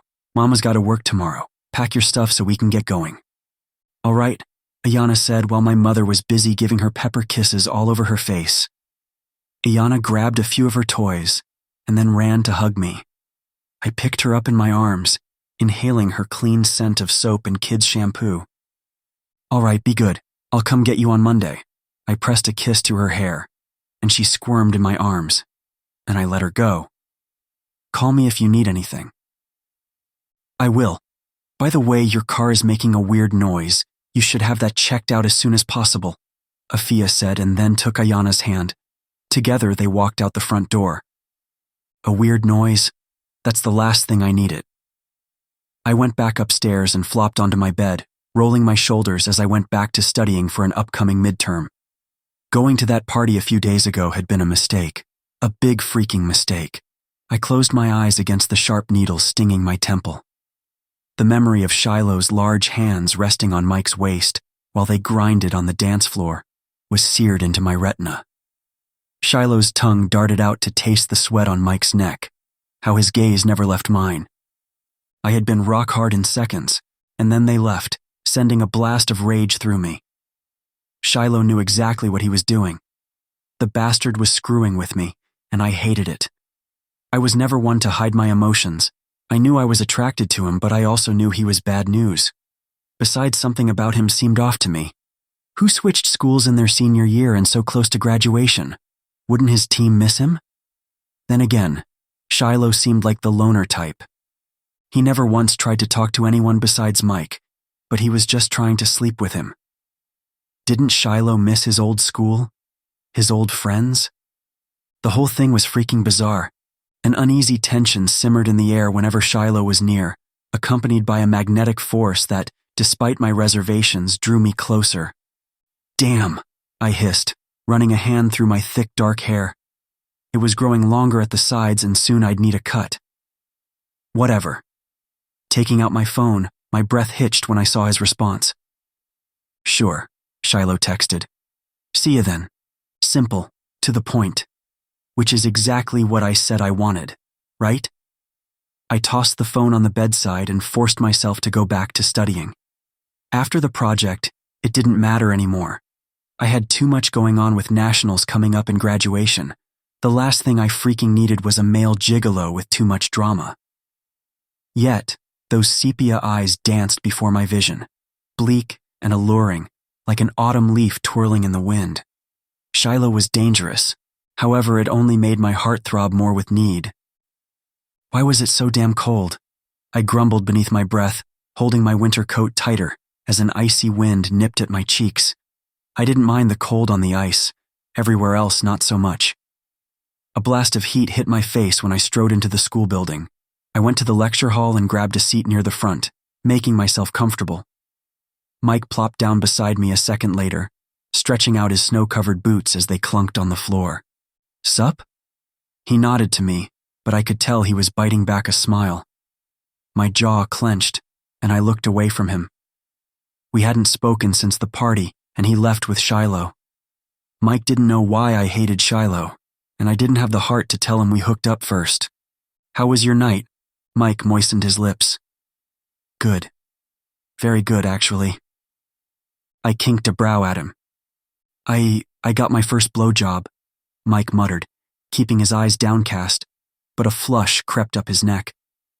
Judging by his blissed-out expression, it must have been good. "I'd assume so. Shiloh does have unusually large lips. I'm sure if he wanted to, he could swallow pies whole." Mike barked a startled laugh. "Don't be an ass." I shrugged. It was true. I'm sure if you tossed him some quarters, he would have done more than just sucked you off. Mike rolled his eyes. "He's not that bad. I don't know what your deal is. Every time he comes around, you always look like you want to kill him." "That's because I do." "I'm serious," Mike said, turning to face me. "What's with you? You've been off since he got here, and he's not even playing for your position. He's the goalie, and yet you're acting like he's going to steal your thunder." I scoffed at that. Shiloh wasn't just the damn goalie, he was the best goddamn goalie I've seen in the past 5 years. The guy could play so well that I'm sure Coach Leroy would have no problem recommending him to scouts and sponsors. It's unnerving. Shiloh literally came out of nowhere. "I don't know, he just reminds me too much of..." I cut myself off, not wanting to think about the last guy I had gotten involved with. That had been a freaking disaster. Mike fixed me with a stern look. Shiloh's not like that. Trust me. You don't know that, I muttered. I'm just worried you'll regret having your first time with him. I won't, Mike said quickly. I want to get it over with. I'm not interested in having a relationship, and I'm sure he isn't either. I mean, we're about to graduate soon. Who knows where the future will take us, especially if we get drafted. True, I thought, nodding. Okay, if you say you aren't interested then, I won't pry anymore. Just be careful. Dude, contrary to popular belief, just because I'm a virgin it doesn't mean I can't think for myself or that I'm stupid. I know what Shiloh is after, and I just don't give a crap. He's hot. I snorted and rolled my eyes. I'm glad you think so, a voice said, causing me to jerk. Shiloh sank into the seat behind us with a loud thud, his mouth pulled into a wiry grin. Those cool eyes landed on mine, then flittered down to Mike. Please continue your conversation. My ego needs some inflating. Mike laughed, and I gritted my teeth. Goddamn tool. I jammed my hand into my knapsack and took out my notebook, tossing it onto the table with more force than necessary. Mike's eyes slanted to mine, but I ignored his gaze, keeping my head straight. The professor entered the room, her heels clicking on the tile floor as she made her way to the front. All right, class, take out your textbooks to page 34 and we'll review last week's homework. Her voice turned into a low hum in the background. I found it hard to concentrate with Shiloh asking questions every 5 minutes, his deep baritone voice causing the hairs on my arm to bristle. Crap. The unsettling awareness of Shiloh's presence brushed against the edges of my consciousness, mingling with an undeniable undercurrent of attraction that stirred beneath the surface. I felt unhinged around him, like every part of me was aware of his movements, the way he curled his tongue around the cap of his pen, or the way his brows knitted when he was deep in thought. And those damn eyes. Are we still on for tonight? A voice rumbled in my ear, and I jumped, turning my face into the hot press of his lips.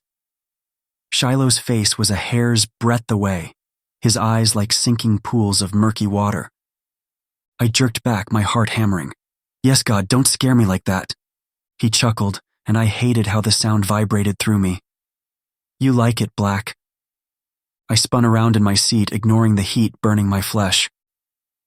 Crossing the threshold of the university library, I marveled at the elevators that stood ready to whisk patrons to different levels, while sprawling staircases beckoned those who preferred a more leisurely ascent through the haven of books. I'd only been here a handful of times, choosing to study at home with Ayana wedged in my lap, but the few times I had come here were enjoyable.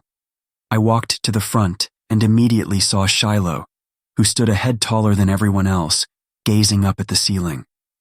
The dome architecture gave the library a feel of infinite grandeur, and I could tell Shiloh must have been impressed by it. Hitching my backpack higher, I walked towards him and nudged his massive shoulder with mine. Are you finished sky gazing? Why don't we hurry this up? I wasn't really in a rush. Afia had Ayana for the weekends, which meant I'd most likely be spending them with my mom or hanging out with Mike playing video games. Shiloh turned to look at me then, his brown hair framing his face and falling over his brow. I've never been here before. Show me the way. I nodded, and we found a seat near the back, enclosed in a row of bookshelves. I took out my sports nutrition textbook and watched Shiloh do the same as he sat down beside me. How about we divide and conquer? I can do the first 5 questions of the assignment, and you can do the last. That way we can be finished faster. Shiloh pinched his lips together, leaning back in his chair. Nah, let's do them one by one. Why? How do I know you won't get one wrong? Shiloh said, his eyes drilling into mine. I scoffed. I won't. Shiloh took the assignment and flashed it in front of my face. You will, because you didn't even read the instructions. Each question is to be answered accordingly one by one before we start with the meal plan. If you answer half and I answer half, the meal plan won't make any sense. It's better if we go one by one. I snatched the paper away from him and read it again. The bastard was right. I gritted my teeth, slamming the paper down. Shiloh's smile grew. I read over the first question, and I scowled when I realized why this would be 50% of our final grade. Question number 1. Create a nutritional guide for a professional soccer player who's lactose intolerant during the competitive season. Address pre-match meals, halftime fueling, and post-match recovery nutrition, considering the demands of the sport. Crap. What the hell? Why don't we start with the pre-match meals? I think that's more important, and keeping the player on the mark from the start will make things better for how the game goes too. I rolled my eyes. Do you know how pretentious you sound? Fine. What do you have in mind? Shiloh ignored the jab and continued.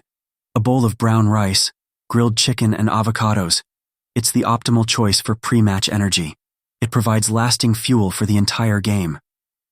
Brown rice? Seriously? A balanced mix of carbs and protein, like a grilled salmon and quinoa bowl, is far more suitable. Quinoa is a good alternative, but I wouldn't choose it in this circumstance. I scowled at him. Why not? Quinoa is considered a complete protein, meaning it contains all essential amino acids. Brown rice is not a complete protein. Shiloh's jaw ticked. I agree, and although both brown rice and quinoa are good sources of complex carbohydrates, brown rice has a lower glycemic index, which means it has a slower impact on blood sugar levels. It's more beneficial for sustained energy during prolonged physical activity like soccer. I thought about it and realized he was right.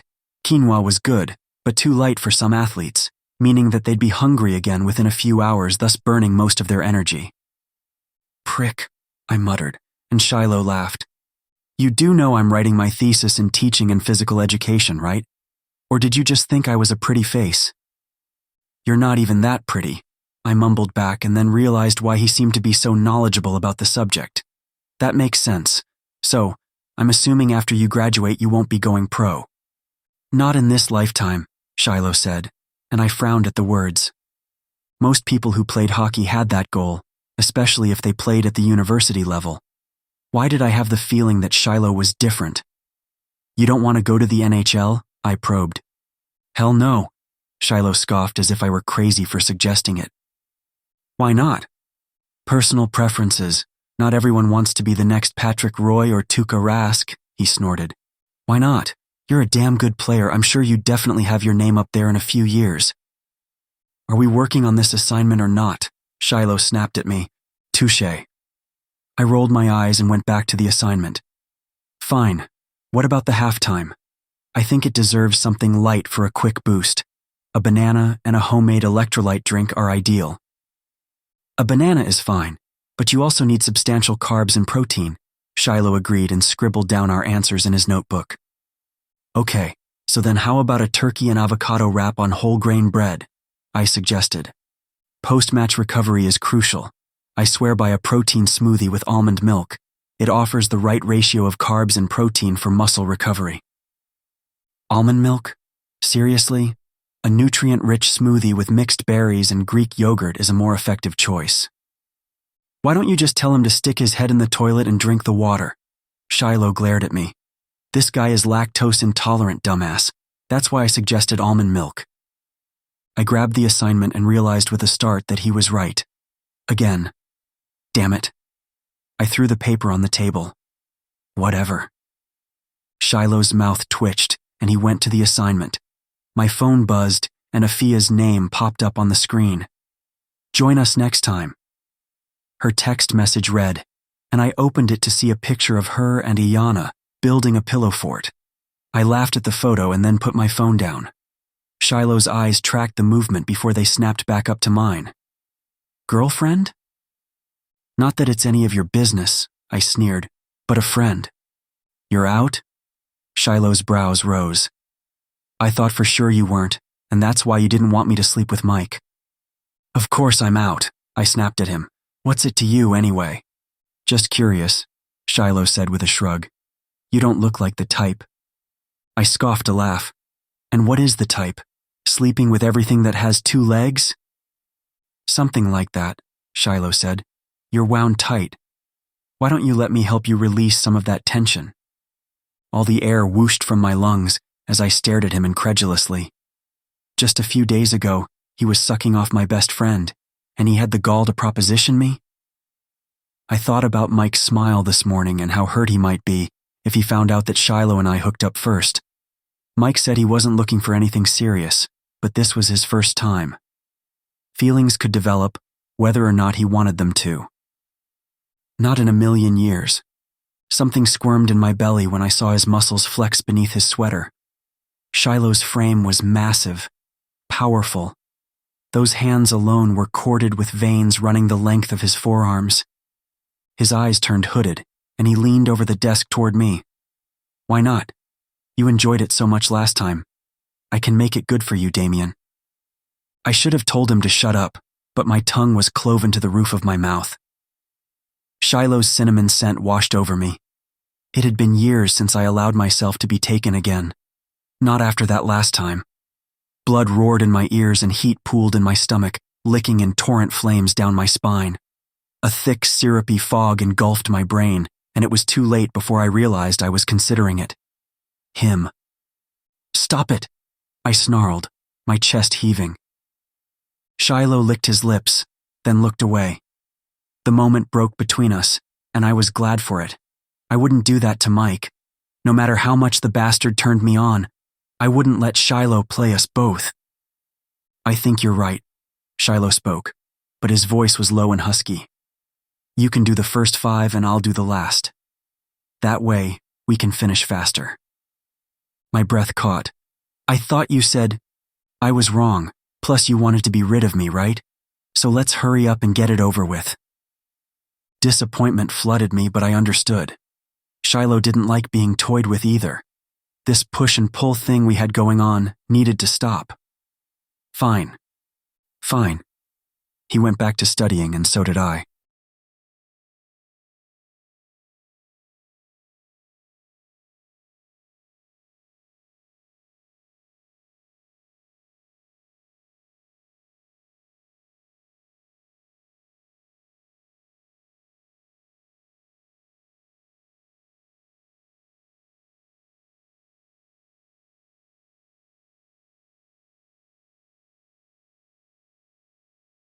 Chapter 10. Damian Black. Stupid Shiloh and his stupid hazel eyes, I muttered under my breath. My heart slammed against my ribcage as I skated down the rink, feeling the wind slice against my cheeks. I thought about our last conversation and how it ended in stony silence. I hate how he makes me feel. Hot, hard, unhinged. Shiloh's eyes were like a forest shrouded in mist. His grin was slow and sleek, like a serpent, twisting across his lips. I hate how my pulse sped up like a crescendo, mounting and mounting until I thought I was ready to burst. Damn him. The way his eyes glittered in the light with mischief, or the way his pink tongue darted out to moisten his lips. He was screwing with me. I knew it. The worst part of it was I wanted him to. Vaulting into the shot felt like riding a powerful wave, the energy building beneath me before crashing into the puck. It went flying but sailed home inside the net. I spun, skating down the rink and right back into formation to slap shot another. And another. My lungs burned with exhaustion, but I didn't care. Everything was crashing down on me, and I didn't even know what was up. I was wound tight, so freaking tight. A part of me begged for release. For something. Anything Shiloh could offer. It would be good. He'd give it to me hard and fast into the mattress just how I liked it. No strings attached, dirty, filthy. Then we'd part ways like it never happened, except the guilt would claw at me. I knew Mike had feelings for Shiloh, whether or not he wanted to acknowledge them, and I couldn't do that to my best friend. Damn.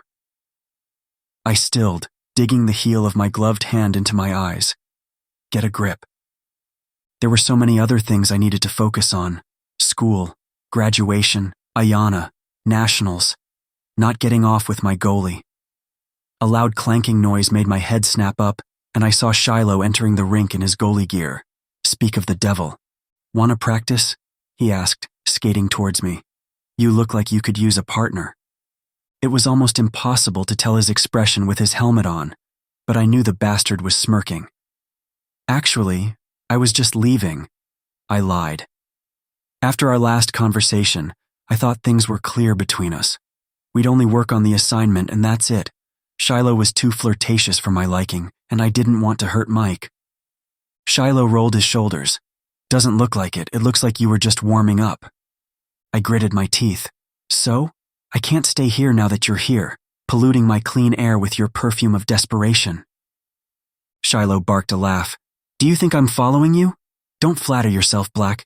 Now are you done talking? Why don't we play? I scowled at him. You know I can't get past your defense, so how exactly would this be playing? Just try. You might learn something, Shiloh taunted, getting into formation. Your problem is that you're too much of a bull in a china shop. I can see you barreling down the rink a mile away. So? I snapped. So, why not practice the art of subtlety?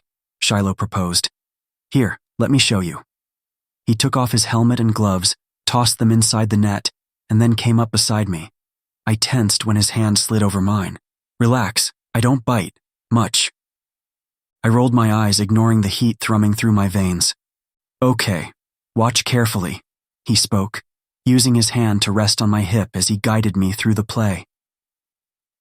Keep your eye on the goalie, not the puck, and see which side the goalie favors, Shiloh said, his breath visible in the frigid air.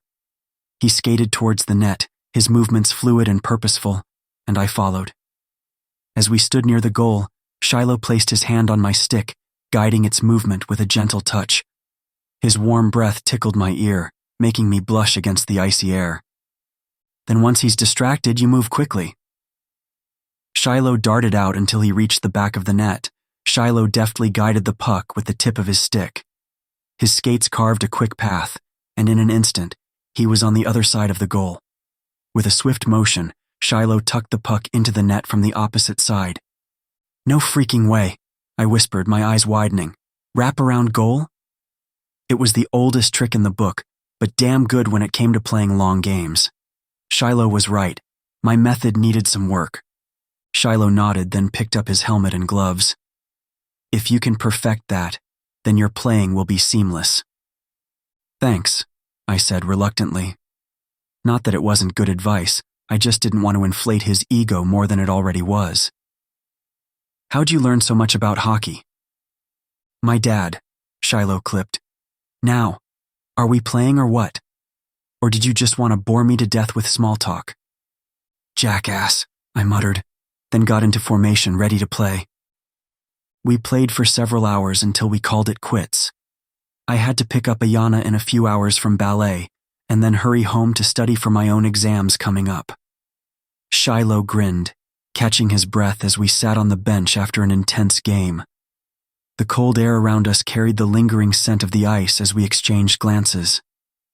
Shiloh's hair stuck to his brow as he drank blue Gatorade from the bottle. You know, Shiloh began, wiping the sweat from his forehead.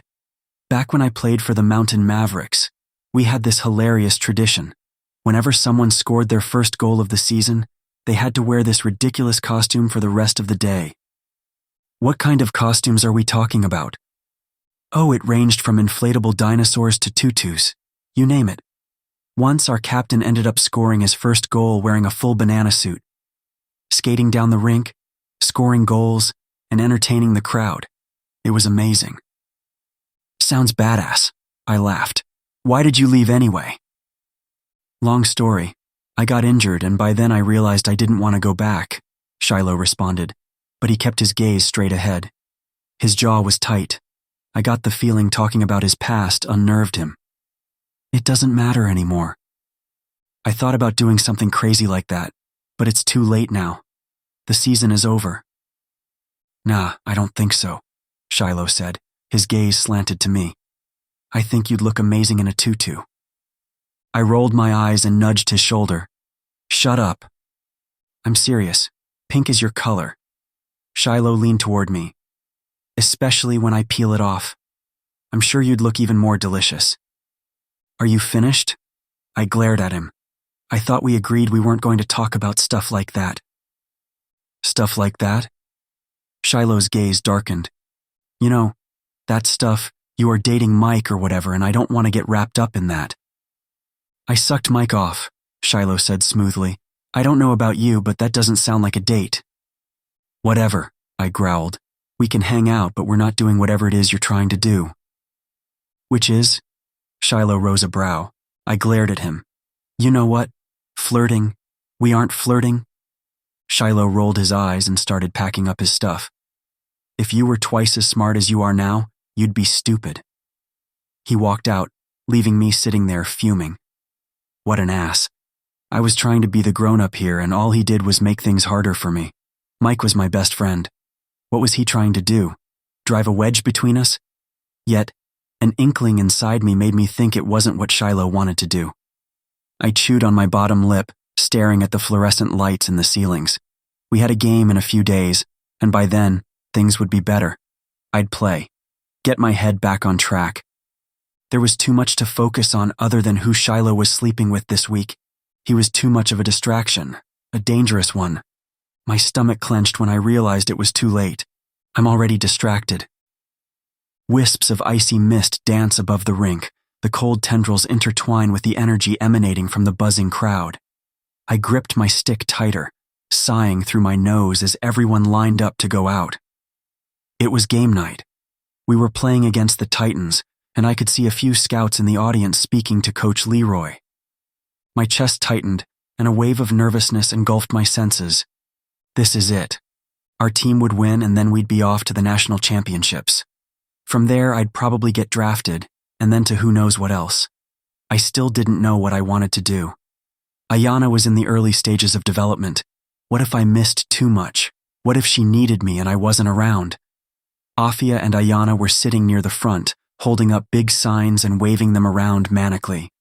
I snorted a laugh, but my heart melted at Ayana's little beanie hat that had cat ears on it.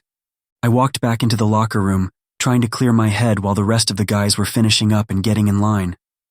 Are you good? Mike asked, holding his stick. Fine, just nervous. Gather the team, I'll say a few words, and then… The door banged open, and Shiloh ran into the room, rushing to get his gear on. Yeah, I know I'm late. You can shoot me later, he muttered, tearing off his shirt and tossing it in his bag. I tried to ignore all the expanse of smooth skin on display and looked away. Clearing my throat, I turned to look at Mike, who had a light flush on his cheeks. Mike, I barked. Huh? He jumped. Gather the guys for our pregame rally. Oh, right. Mike scurried off to get everyone together before we went out onto the ice. Shiloh was slamming his stuff into his bag so loudly that a spark of irritation flared in my chest. Then he jerked too hard on his bag, knocking everything over and spilling its contents onto the floor. Rolling my eyes, I strode over to him and helped him pick up his stuff. Sorry, must have slipped, he muttered. We're about to rally, so hurry up, I snapped at him, then reached down to pick up a bottle of medication that rolled underneath the bench. Serotonin reuptake inhibitors. Huh? My brows furrowed, wondering why someone like Shiloh would be on antidepressants. Shiloh snatched it from my hands and shot me a dirty look. He quickly dressed, and I went to the front of the room. I stood in the center of the locker room, surrounded by my teammates, each one geared up and ready for the impending battle on the ice. The atmosphere was charged with a mix of excitement and nostalgia, knowing that our time together as a team was drawing to a close. Listen up, everyone, I declared, my voice carrying through the room. Tonight, we face the Titans, and it's not just another game. It's a testament to the bond we've built on this ice. Next year, things will change, but let's make tonight count. Remember our motto, on ice, we strike twice. A chorus of spirited voices echoed back, on ice, we strike twice. Now let's win this game. The Titan players loomed ahead, their imposing figures trying to block my path, but determination fueled my strides. I maneuvered the puck between them, danced on the ice, and scanned the rink for my teammates. Kyle and Mike were ready for the play. Good. With a swift pass, I sent the puck sailing towards Kyle. He controlled it, stick handling with precision, before seamlessly passing it to Mike. The coordination between us was like a well-practiced concerto, the puck flowing smoothly from one player to another. This is what I lived for. The thrill, the The game. My heart slammed against my ribcage as Mike swiftly moved towards the Titans' goal, his agile moves leaving the opposing players scrambling. The crowd erupted into cheers as he launched a powerful shot, but the Titans' goalie managed to make the save. Now it was my turn. I skated towards the net, the cold air biting against my face. The puck rebounded off the Titan goalie, and I seized the opportunity. With a lightning-fast flick, I sent the puck soaring past the goalie and into the net. Booyah! The cheers from our fans reached a deafening crescendo. The scoreboard lit up, displaying our hard-earned lead. The final minutes of the game ticked away, but our defense, led by Shiloh's unmatched skill in the goal, held strong against the Titans' last-ditch efforts. We won 9-4 against the Titans. It was a damn good game. The guys cheered in the locker room, and Coach Leroy came in with a few men in black suits. Coach Leroy cleared his throat, drawing the attention of the jubilant team. "All right, boys, settle down. I've got some important guests here." He gestured toward the two men in black suits flanking him. "Meet Roger and Mark, scouts from the Hawks organization of the New York Rangers." The locker room buzzed with excitement as the players exchanged glances. I could feel the adrenaline from the game still coursing through my veins, but the introduction of the scouts added a new layer of nervous energy. "God, this is actually happening." Coach Leroy continued, "These guys are here to keep an eye on talent, and I've already bragged about each and every one of you." The scout smiled appreciatively, scanning the room. "But I want to highlight two players today, our star striker Damian and our goalie Shiloh." The team erupted in cheers and applause, clapping me on the back and giving Shiloh playful nudges. I couldn't help but grin, my chest swelling with pride. The scouts exchanged impressed glances, and Roger spoke up, "You guys played an incredible game out there. You've got some serious skill. Especially you, Mr. Black. I look forward to seeing what you can do at Nationals." Heat flared across my cheeks as we shook hands. "Thank you, sir. You don't know what it means to hear you say that." Roger laughed. "I think I do, son," he said, his eyes wrinkling at the sides. "We're looking for young players like yourself. Trust me, you'll go far." He turned to Shiloh. "You too." Shiloh didn't respond, nor did he move to shake the man's hand. Coach Leroy looked between the two of them before he suggested, "Why don't you guys chat with Roger and Mark individually, get to know each other a bit better?" The team dispersed, leaving me and Shiloh alone with the scouts. I smiled nervously, eager to make a good impression. Roger turned to Shiloh. "So, Shiloh, tell us a bit about yourself." Shiloh's mouth twisted and he scoffed. "Look, fellas, I appreciate the attention, but I've got an early morning at the shop. Gotta get going." He tossed a casual wave over his shoulder and made a swift exit, leaving the locker room in stunned silence. What the hell? I stared after him in shock. Was the bastard so arrogant he thought he didn't need to speak to the scouts? The scouts exchanged puzzled glances, and Coach Leroy broke the silence with an uneasy chuckle. "Well, Shiloh's a man of few words, but trust me, he's an excellent goalie. You won't be disappointed." "That's okay," Roger said, undeterred. "We still got Damian here. Why don't you tell us a bit about yourself?" The scouts turned their attention back to me, but by now I was distracted. Shiloh's abrupt departure puzzled me beyond belief. What exactly was his angle? Didn't he want to play professional hockey? Or at least hear about what they wanted to say? I couldn't shake the feeling that there was more to Shiloh's abrupt departure than meets the eye. "You've got some freaking nerve coming here," a voice snarled, causing me to start. I was rounding the corner after talking to the scouts, ready to meet Ayana and Afia for dinner, when just down the hall, I saw Shiloh towering over a short man in a beige-worn jacket. The man had gray temples, and his eyes were lowered to the ground. "Shiloh, don't be like that. I just want to see—" "Now you've freaking seen? Are you happy now?" Shiloh snarled, his hands balled into fists. What the hell was happening? My brows knitted and I inched closer, ready to incept if Shiloh did anything he'd regret. "Shiloh," the man begged, "it's been years. Why don't we grab a coffee? Something? Anything? I know you hate me, but I did what I thought was necessary. I did." What you thought was necessary, he gritted out. I want nothing to do with you. Do you understand? Don't come here. I don't have a father anymore. The man looked at Shiloh like he'd been slapped before he nodded once and walked away. That was his father? What happened to make the man like that? My brow furrowed as I tried to make sense of everything that I'd seen. Why was Shiloh behaving like that? I was about to leave when amber eyes nailed me to the wall. Shiloh. Crap. I held my ground as he marched forward, his long legs eating up the distance between us. What are you doing? Following me now? No, I was just passing by, sorry. I didn't mean to eavesdrop, I said, keeping my voice calm and measured. You seemed a bit off today. I guess he's the reason. Shiloh laughed, but his eyes were tight, furious. You could say that. How'd it go with the scouts? Are you ready to be their puppet? Puppet? This was the game I loved. Very few people were chosen to play professionally. Why did he make it sound like I couldn't think for myself or make my own decisions? Something like that, I said. Anyway, I'll catch you later. Swinging my bag over my shoulder, I left him standing there. I didn't know what the hell his problem was, and to be honest, his attitude was grating on me. One minute, we were talking with amazing chemistry, and the next he was pushing me away. What was his deal anyway? Whatever. I didn't have the time to figure it out. I strode into the arena foyer and laughed when I saw Ayana barreling towards me, wearing my school colors and a hat with fluffy cat ears. Daddy, she yelled. I gathered her in my arms. Wow, look at you, so amazing. I grinned at her. Afia leaned in and kissed my cheek. Ready? I made reservations at Rosie's for us. Yeah, let's go. I let everything that happened today go and focused on Ayana, babbling about her day and how she and Afia made the posters together.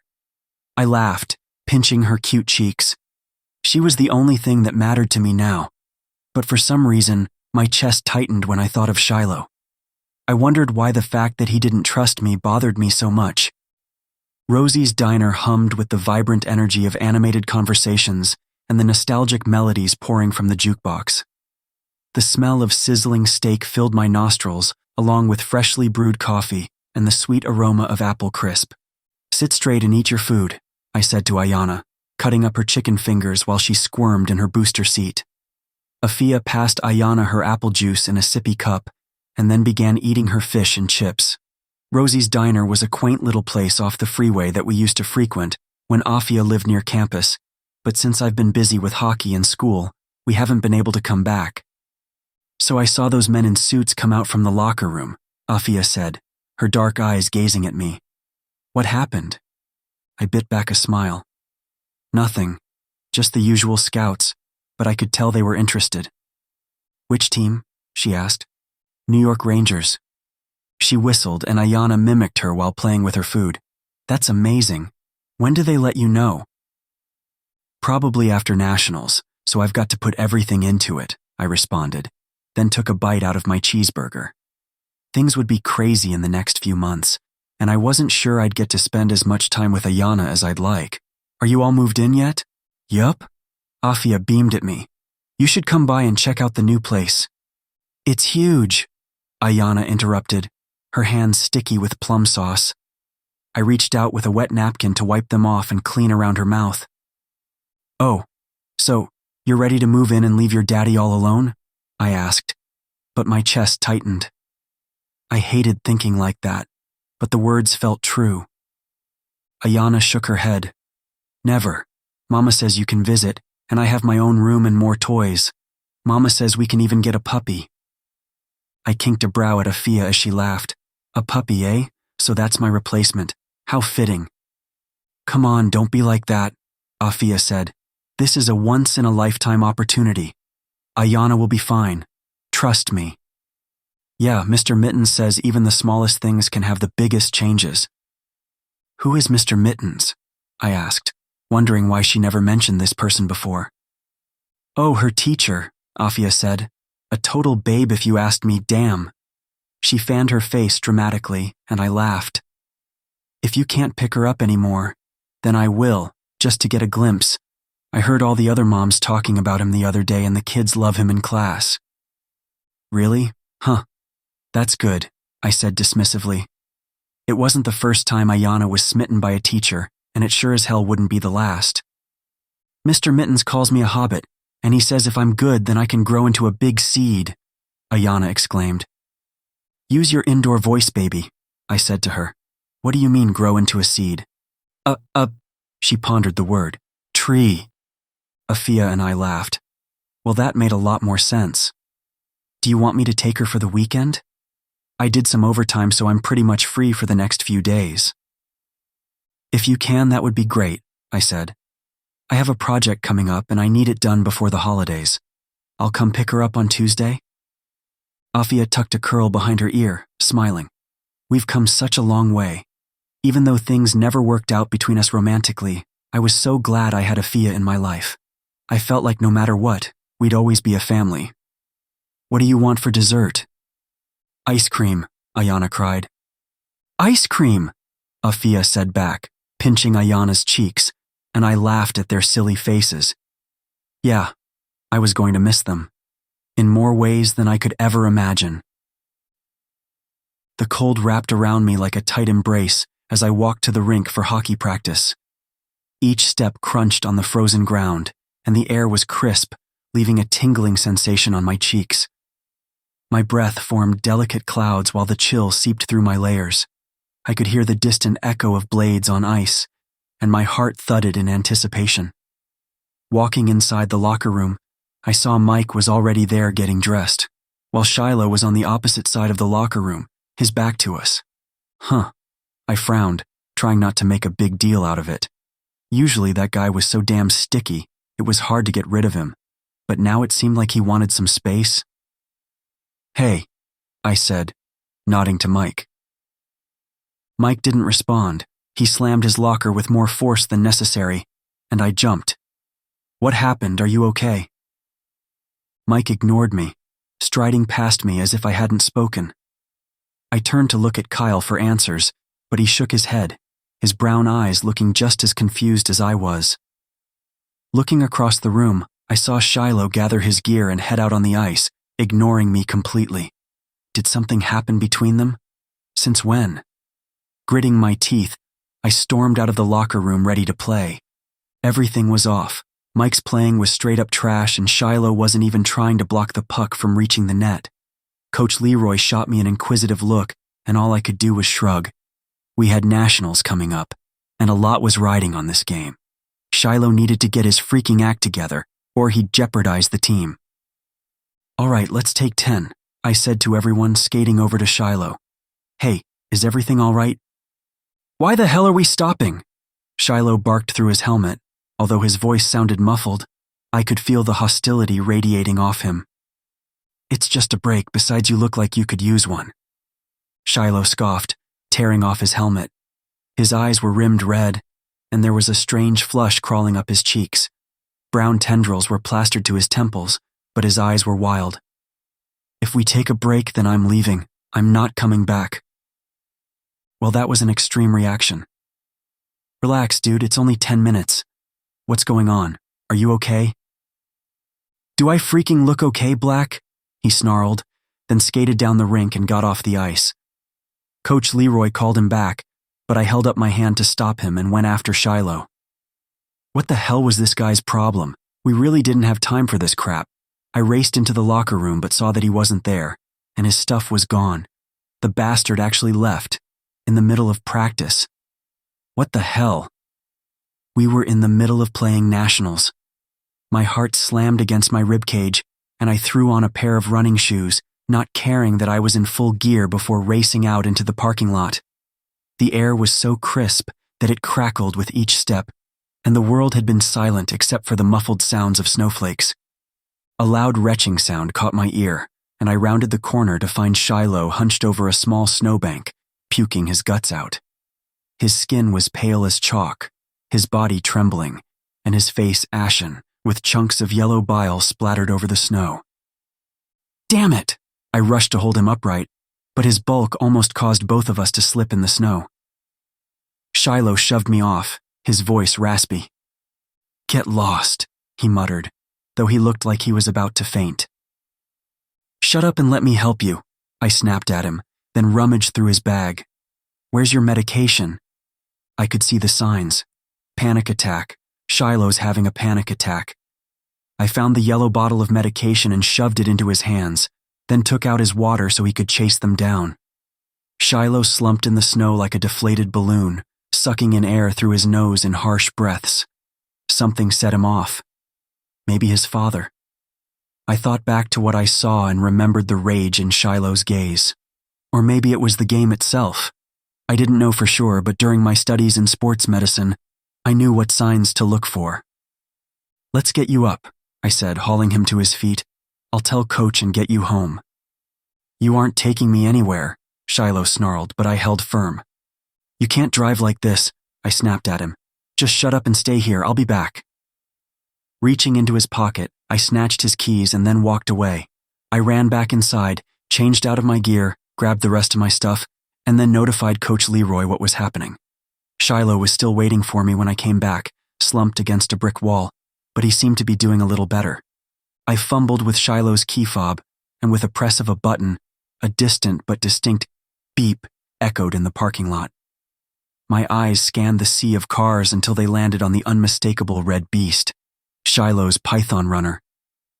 The car stood out like a flame against the dull hues of the surrounding vehicles. Can't you ride a normal car like everyone else?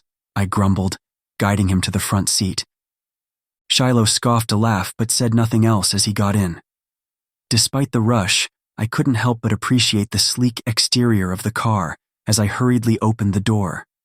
The interior was equally impressive, adorned with polished leather seats that emitted a rich scent of luxury. Shiloh's distinct pine-scented cologne lingered in the air, making the car feel like an extension of him. Crap, no wonder he could pick up so many guys. With a car like that, even I was drooling. Time was of the essence, so I focused on helping Shiloh into the front seat. He leaned against the comfortable leather, his face still pale from the earlier ordeal. I closed the door gently and hurried around to the driver's side.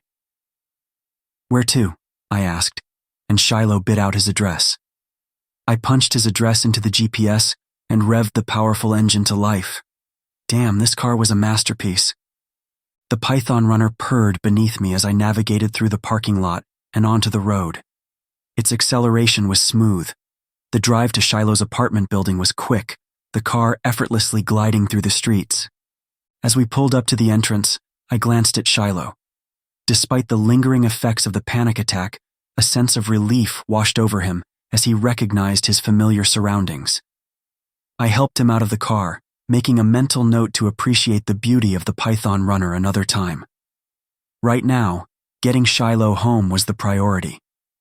We took the elevator up several floors before finally getting to his. Shiloh snatched his keys back and opened the front door. I stepped into Shiloh's apartment, stunned by the spaciousness of the living room. The ceiling-to-floor bay windows offered a breathtaking view of the city below. Granite countertops adorned the sleek kitchen, complete with state-of-the-art steel appliances. My eyes darted around, questioning how Shiloh managed such luxury while juggling full-time studies. I'm home now, you can leave, Shiloh rasped nearby. He went to the fridge and took out a bottle of water, chugging it down. I rolled my eyes at his prickly attitude. This guy ran hot and cold all the time. It was freaking nauseating. Why? I just got here, I said, hoping that would piss him off. And it did. Shiloh's mouth curled into a frown. I strolled around his apartment, realizing that although it looked nice, there weren't any pictures of family or friends adorning the walls. I knew his relationship with his dad wasn't great, but no other family. What about his mom? Two large hands encircled my waist, causing me to jump. So that's why you want to stay? Why didn't you say so earlier? Shiloh's hot breath tickled my ear, and heat burned my cheeks. Why don't we skip all the pleasantries and jump to the main event?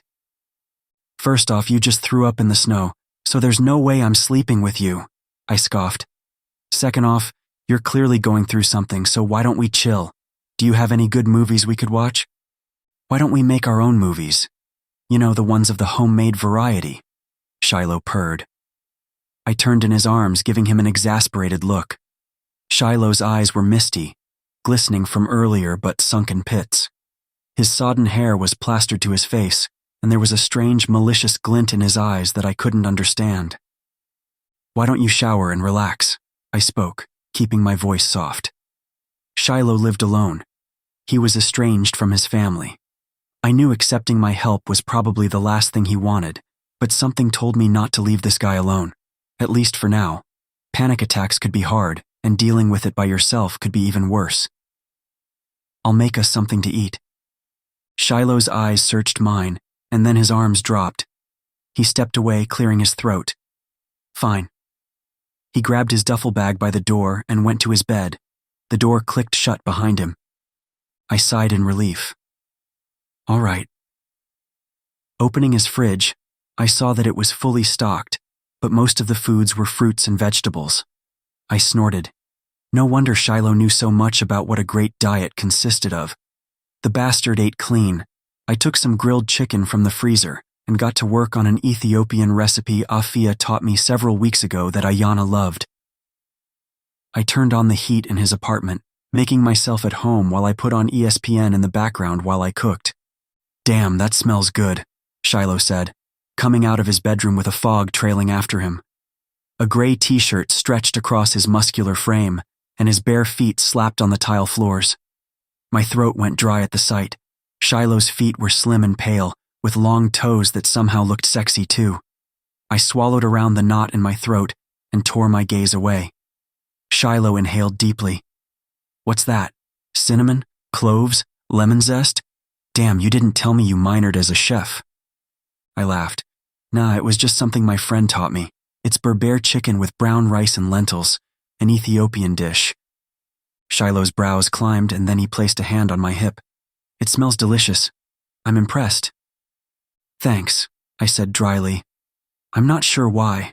Or are you just impressed I have more than 2 brain cells?"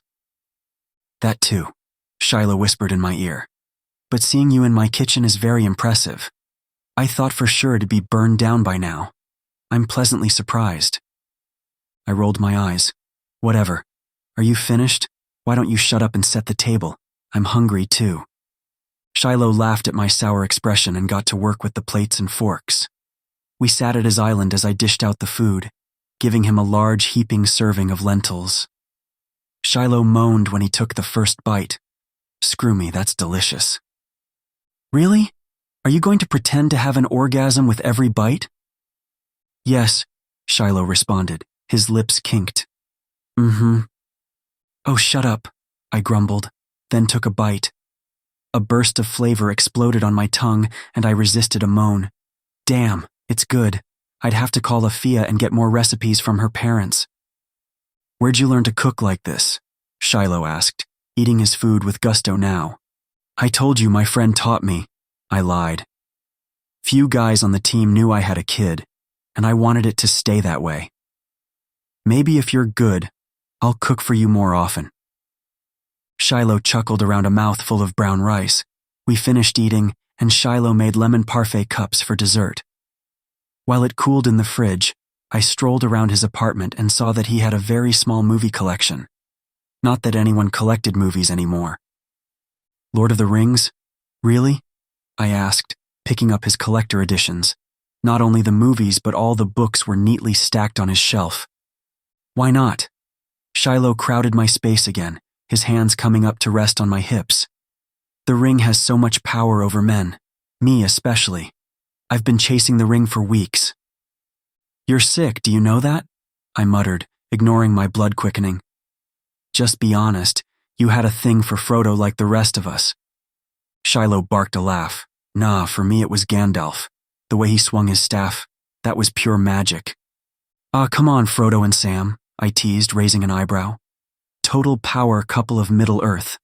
Frodo had his ring, and Sam had his heart. That's true devotion right there." Shiloh pressed a kiss to the shell of my ear, moving in closer. "The scene where he climbs into the water after Frodo, it always makes my heart lurch.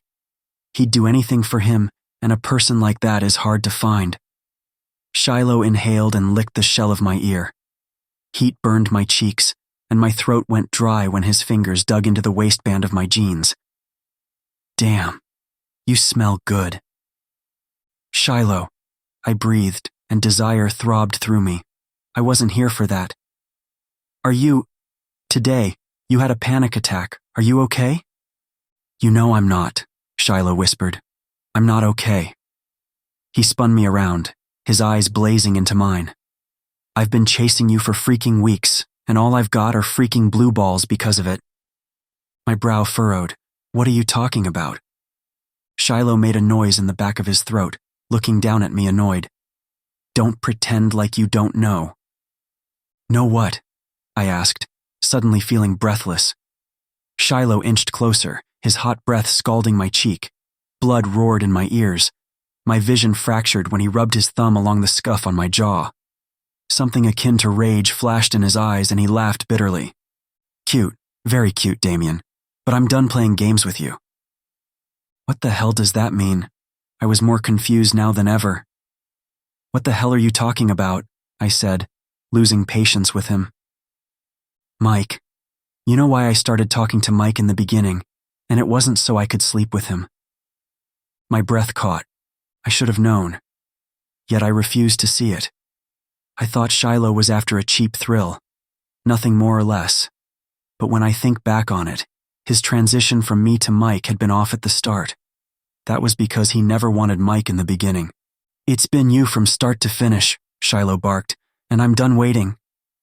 Then he shoved me onto the couch.